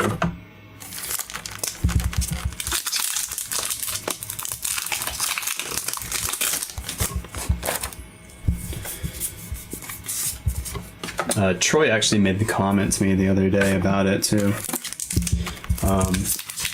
which is unfortunate. About Liam being dickish. Yeah. Hey, Michael, can you turn your mic up? You are extremely low. I doubt anybody on stream can hear you. Yeah, I'm just not talking really loud. It's more or less my natural voice. Yeah, I know. I'm only loud. You're pretty soft-spoken. I force myself to be. I'm the same way, honestly. I kind of have to force myself to get excited on these videos. I'm a pretty laid-back person, just in general. But yeah, I know that, like, I mean, like, I'm trying to do the same thing, but, like, I know Troy is much more chill with me. Mm-hmm. Yeah, I mean... Even though, you know, I don't get to pull up all that often. Well, I mean, you treat your OTS well, and your OTS is more likely to treat you well. And, I mean, and that's... Oh, we just got a warning point. Hey, that's cool. But yeah, I mean, that's... Come back and he got a warning point. Everyone clapped for me. That was my doing. Yeah, Joshy, thank you. Yeah, I mean... Talking about how Liam has been kind of dickish about him trying to actively sell stuff. Oh. Like, trying to either undercut Troy or send people to Blitzkrieg instead of Troy's. Like, I'm trying to do that selling stuff, but like, I'm not the same way that he's doing it. You feel me? You're not agreeing to the terms that he's wanting to do, intending to do. Or, I mean, not the terms, but like, just who I am as like a seller, a hustler, you know? I mean, with product, Troy eventually sells out, and that's when I'm gonna put my foot in and, you know, sell for my reasonable prices while he's, you know, trying to sell during when Troy has his stuff, Mm-hmm. and, you know, not being cool about it. Yeah, I mean, Like, at least if you're going to somebody else's... What is Liam trying to do specifically? Well, I know specifically he's been telling people to not spend money at Troy's and to go to Blitzkrieg. So basically, he's trying to like ruin Troy's business. Yeah. Not really. I mean, I don't think he's like actively, hey, it would be a great idea to ruin Troy's business, but he has like his own agenda because he thinks that he gets better service or prices at Blitzkrieg, and so that makes it a better place to go. And, you know, if that's your personal opinion, you know, you're more than welcome to go there. That's what capitalism is. But he shouldn't undermine the local OTSs just so that people are doing it the way you want them to do it, or agreeing with your opinions. And there's a lot then of things I disagree with Troy with, personally, but I don't. But in the end, he's the only card shop we got. So either we support him, or we or someone, or he. yeah, you support him or he goes under. Or he goes on there. And I mean, does he make some bad business decisions? Yes. Yes, and Hell yeah. very bad like agreement with, like, does he treat some of his kids kind of questionably? Perhaps. Hell yeah. Then, but in the end, he's the only one with the best location. Yeah. I mean, he's a struggling business owner using the resources that he has available to him and trying to maximize his profits so that he can stay open. And, you know, as Aaron said, we shouldn't have to suffer his bad business decisions. But like I said in chat the other day, no, you shouldn't.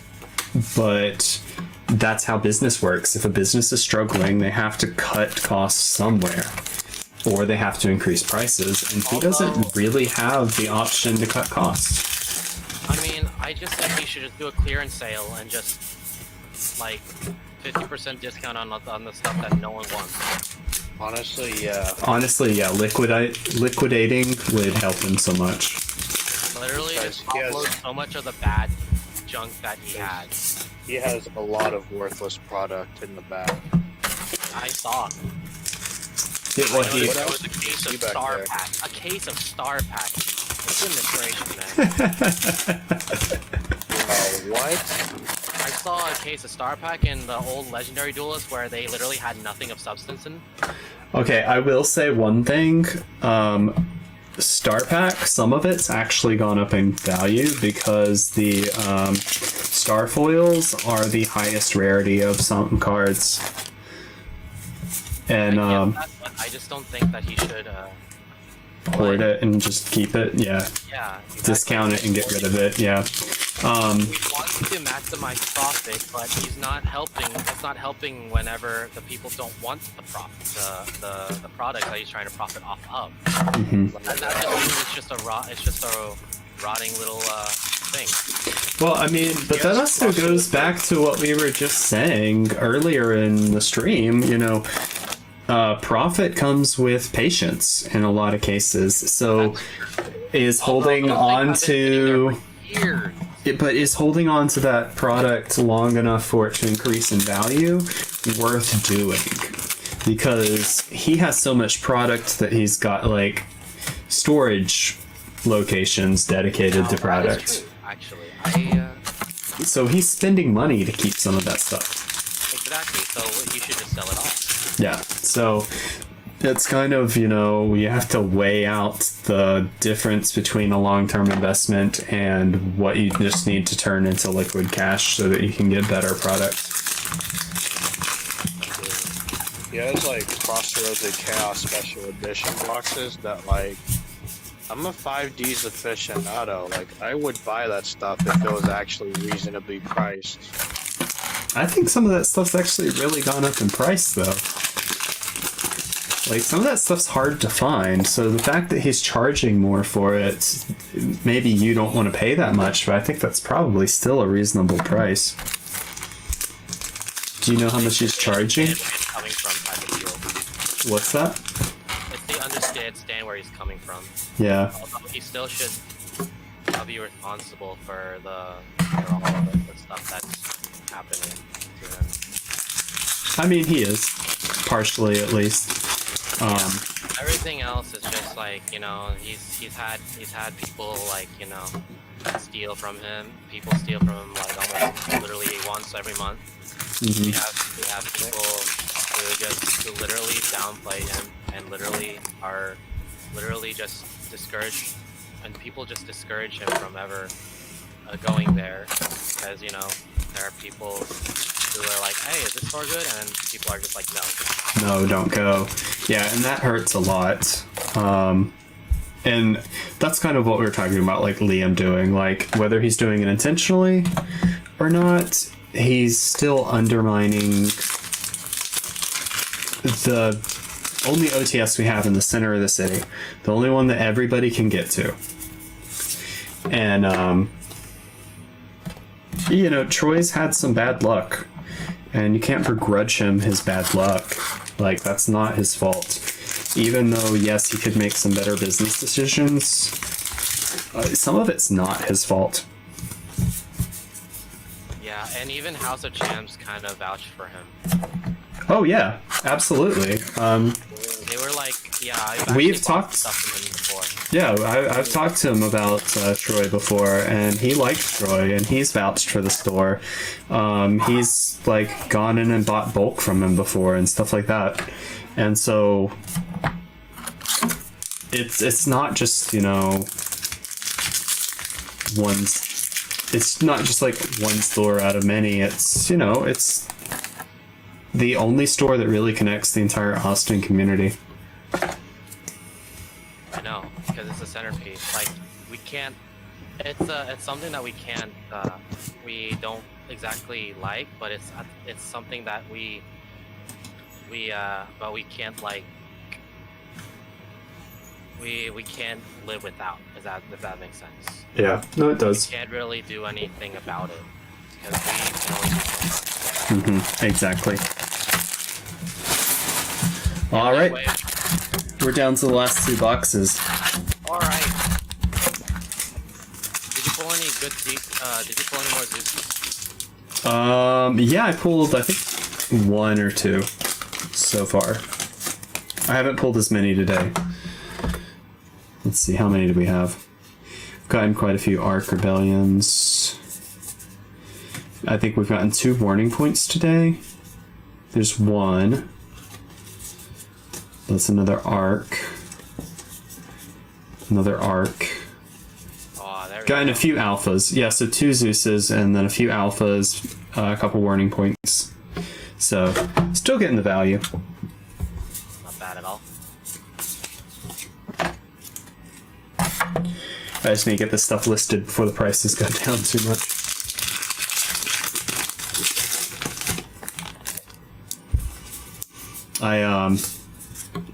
Now they have like door-to-door salesmen, and they're trying to like get you to change your internet and stuff. I had a guy come up to the door today, and he's trying to get me to switch, and like, he was a nice guy, and I actually did learn quite a bit about the service that he was offering. Like, it was worth the conversation, but I mean, it ended up like, oh, you're gonna spend $19 extra and your upload speed's gonna be slower. And I'm like, I stream as part of my business, and I upload large videos. Like, I need upload speed. It's like, most people don't use it, and I'm like, He's asking the wrong guy. yeah, you're asking the wrong person. I mean, I get it. I know most people don't use the internet as intensively as I do, but yeah, I You also get it. play WoW. And I also play WoW. It was asking, like, how many game systems do you have? I was like, 6? No, 7? I was like, and then I was like, and I also game on my PC a lot. Ooh, we got an alpha. Look at that. Very nice. Yeah, I was like, no, I need my 1,000 up and my 1,000 down.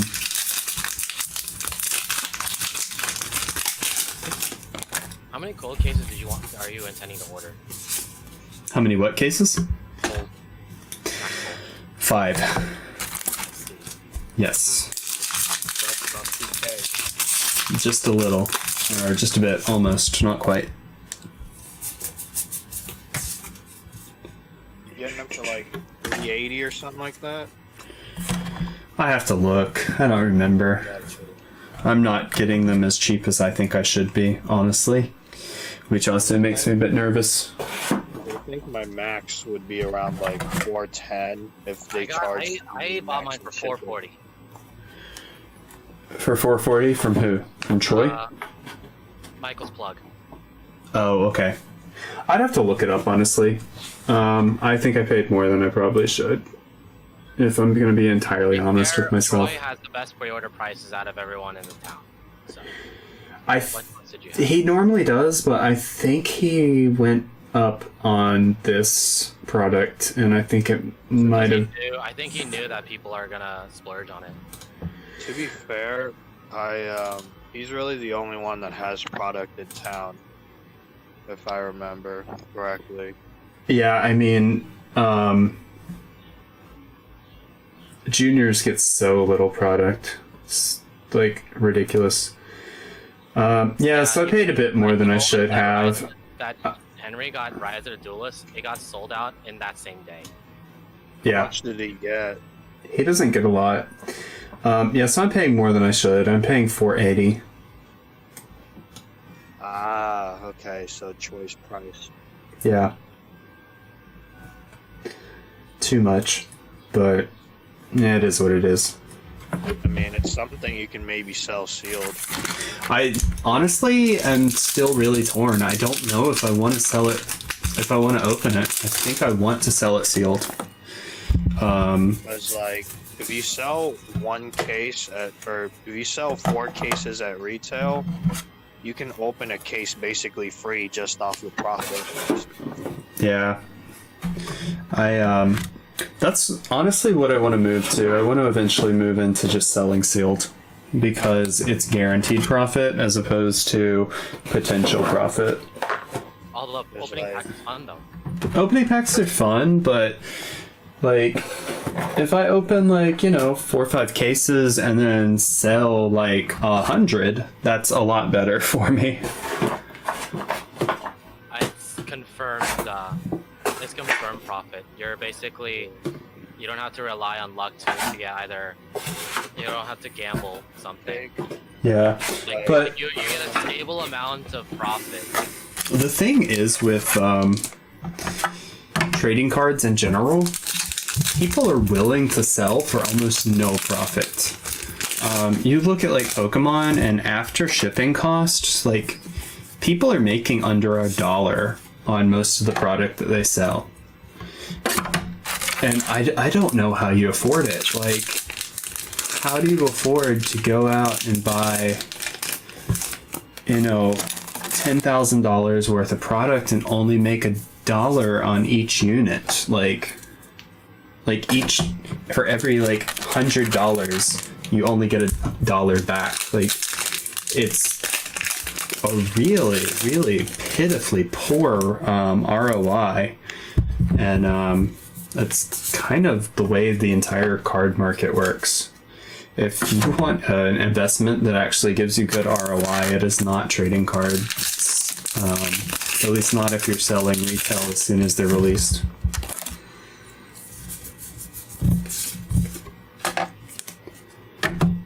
Which, what does that say about me for actually wanting to be in this business? But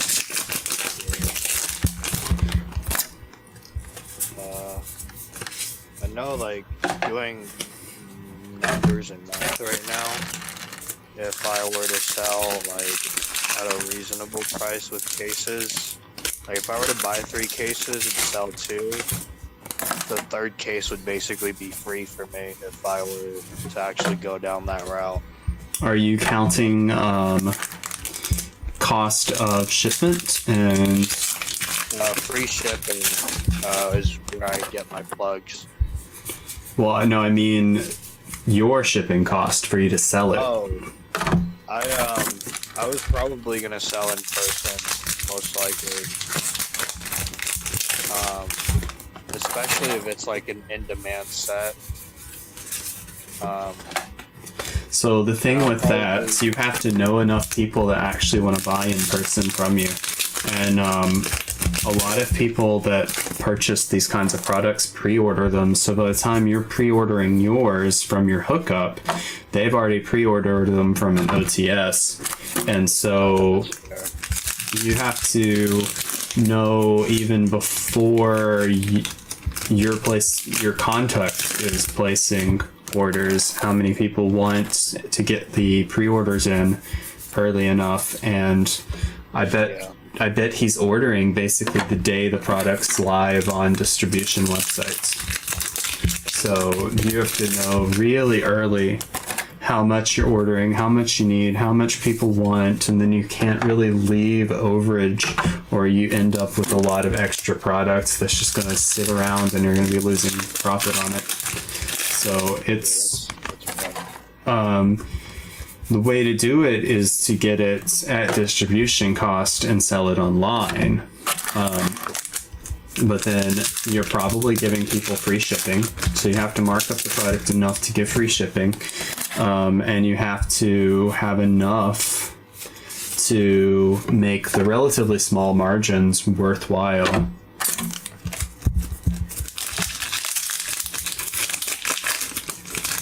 I mean, I think about it too much, but yeah, I did the math on it, and if I invest like $1 million a year, I can make a good profit. Like I could make a good living, but I'd still be in like middle class earnings ratio. Like I wouldn't be upper middle class or like in the top 1% or anything with $1 million business, because the ROI is just not high enough. So, it's definitely something to consider.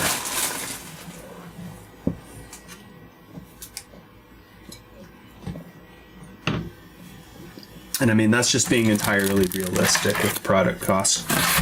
And this is it. This is going to be our last box, and we are going to be done with all 5 of our cases, guys. So, hopefully we get a Starlight in here. We haven't gotten one in this case yet. And we need to top it off and get 5. That way we get one per case, which would just be insane. Absolutely crazy if we can do that. So. I mean, you still are going to be very, you still are going to have really good stuff anyway. Like, hey, I can be greedy. I can want one per case. It doesn't mean I'm going to get it. Kind of is what the ratio. It's like you pull 2 Starlights in this case too. Oh my god, that'd be amazing. I'd have to get 2 from this box alone, which I've never seen happen. It doesn't mean it doesn't. I just haven't seen it happen. But that would be insane if I got 2 secrets and 2 Starlights from this case, or from this box. Oh, that'd be nice. I need all the lucks if I'm gonna do that.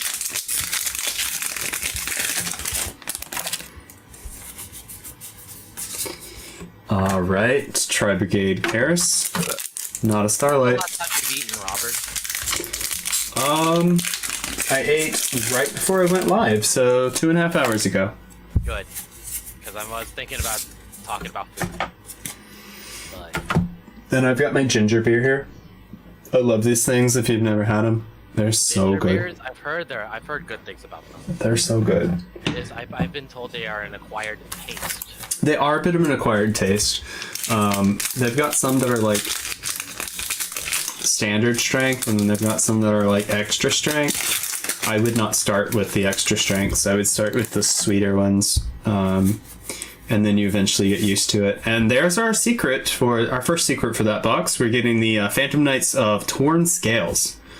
Have you ever had a Moscow Mule or anything like that? No. I know what you're talking about. That's I know what you're talking about. That's ginger beer. the ginger beer, yeah. Yeah. I have never tried that, but Yeah. I also know about that. I had to jog my memory a little bit. Yeah, ginger beer, lime, and vodka served in a metal cup. Bartender. Hey, I mean, don't begrudge me. Gotta make a living somehow. Bartender skill 100. Tri-Brigade Fractile. So there's one of our ultras.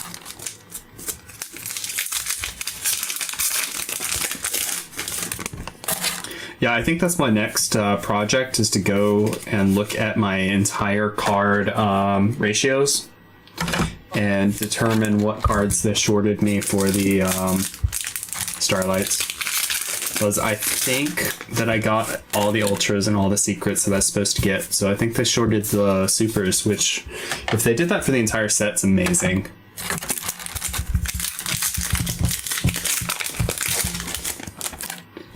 Alright, let's see what we got here. Raid Raptor.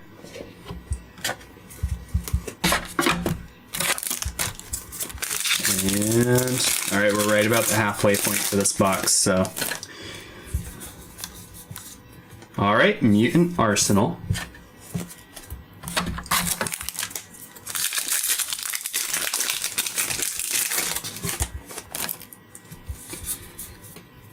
Alright, Virtual World Orochi Lao Lao. Lao Lao. Lao Lao.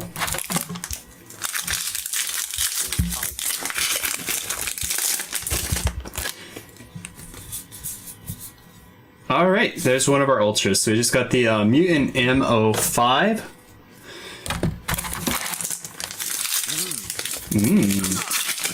MO5.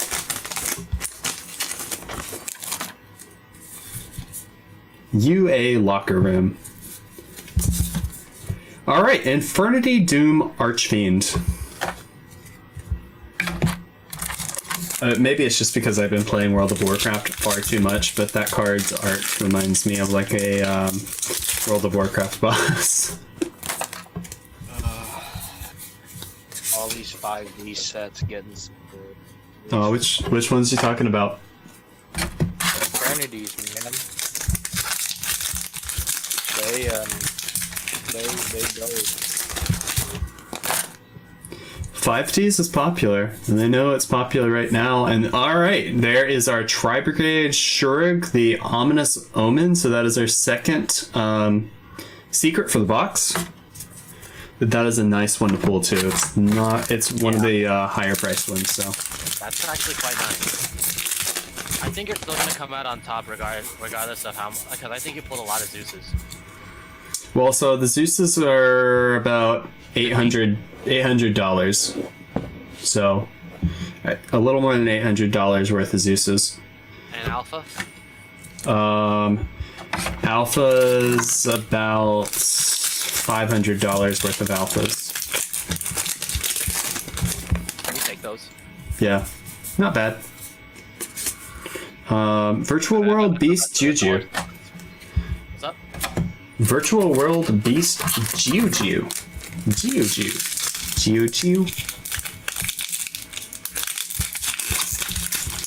Alright, we've got 3 more packs, including this one.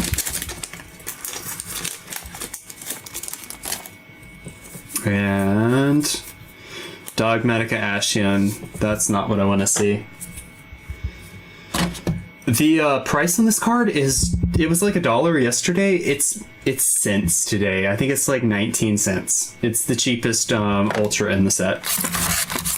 Like, it's cheaper than some of the supers. It's really plummeted in price. Wow.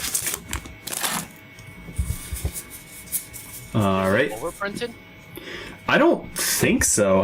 Well, it might actually be. I've gotten quite a few of them. It's the one I got the most of, so it's possible. Dual Avatar Fists. But it's also just not great for Dogmatica. Yeah, the Dogmatica. I mean, Dogmatica doesn't have like They don't need that card, if that makes sense. They really don't. So it says, if a fusion, synchro, Xyz, or link monster is sent to the graveyard except during the damage step, so it's basically a response to the dogmatic ability to send extra monsters to the graveyard. You can special summon this card from your hand. If this card is special summoned from the hand, you can target one Dogmatica card in your graveyard except Ashion. Add it to your hand. When an opponent's monster declares an attack, you can make all Dogmatica monsters you currently control gain 500 attack, which isn't a lot. You can only use each effective Dogmatica Ashion once per turn.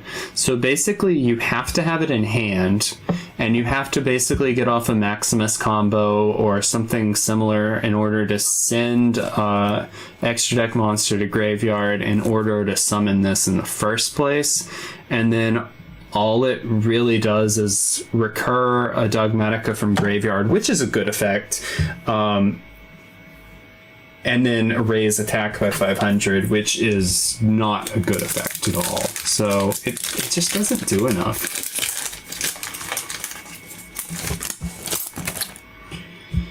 And this is the last pack, so dual avatar Fist of Yuhi. So I think we did pretty good on this. I am Satisfied. I am satisfied. I haven't added all the totals up, but I mean, I could not have asked for more Starlights. I mean, getting 4 out of 5 cases is insane when you consider the fact that the ratios are supposed to be every other case. And the fact that I got 4 and they didn't replace the secret slot with the Starlight slot really just makes this set more valuable in terms of a vendor standpoint. Just break even with it. Yeah, I mean, I don't see myself not at least breaking even, and I think I might actually profit on this one, which is nice, especially after Legendary Duelist. Profit off of Rise of the Duelist? I did, yes. You know how much? Precisely?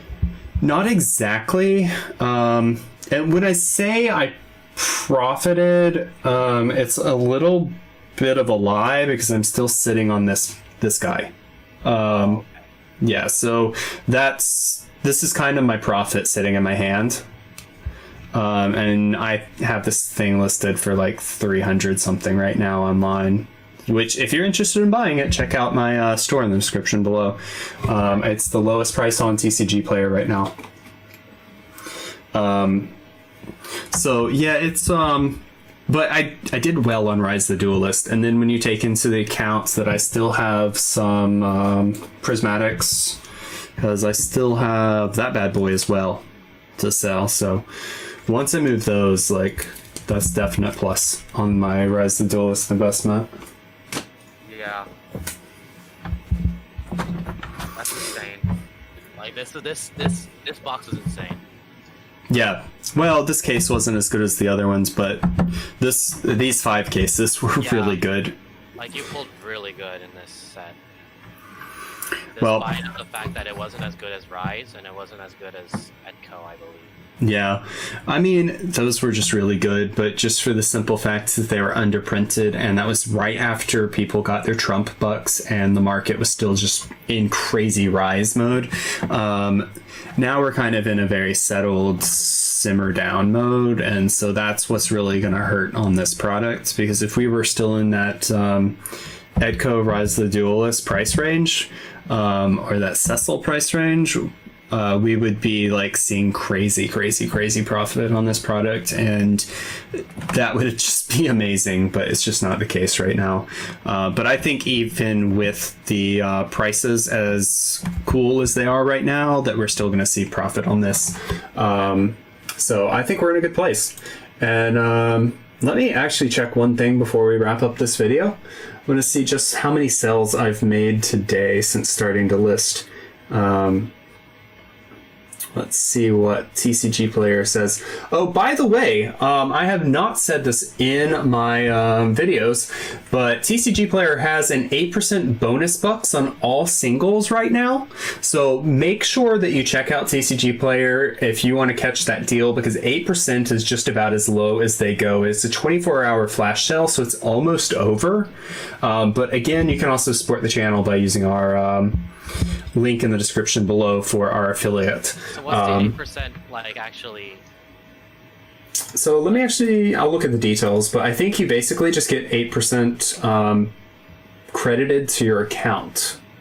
Yeah, so you get bonus bucks, our TCG Player store credits that we add to your account 3 to 5 business days after you make a qualifying purchase. So if you buy $100, you're going to get $8 in credit that you can then use for a purchase next week or whatever. So definitely a good deal. So like it'll just add a small store credit. Yeah, basically yes, it adds a store credit. I don't think there's a limit on it either. So all right, so we're sitting at 60 orders right now from just today. So I've got my work cut out for me, but this stuff's definitely selling. So, and with that said, we're going to go ahead and wrap this video up. Thanks for tuning in, guys. Make sure you check out the description link below for the TCG affiliate. Check out Phanthelia for who did my full art, and check out her DeviantArt. And thanks for tuning in, guys. Peace out. Have a great night.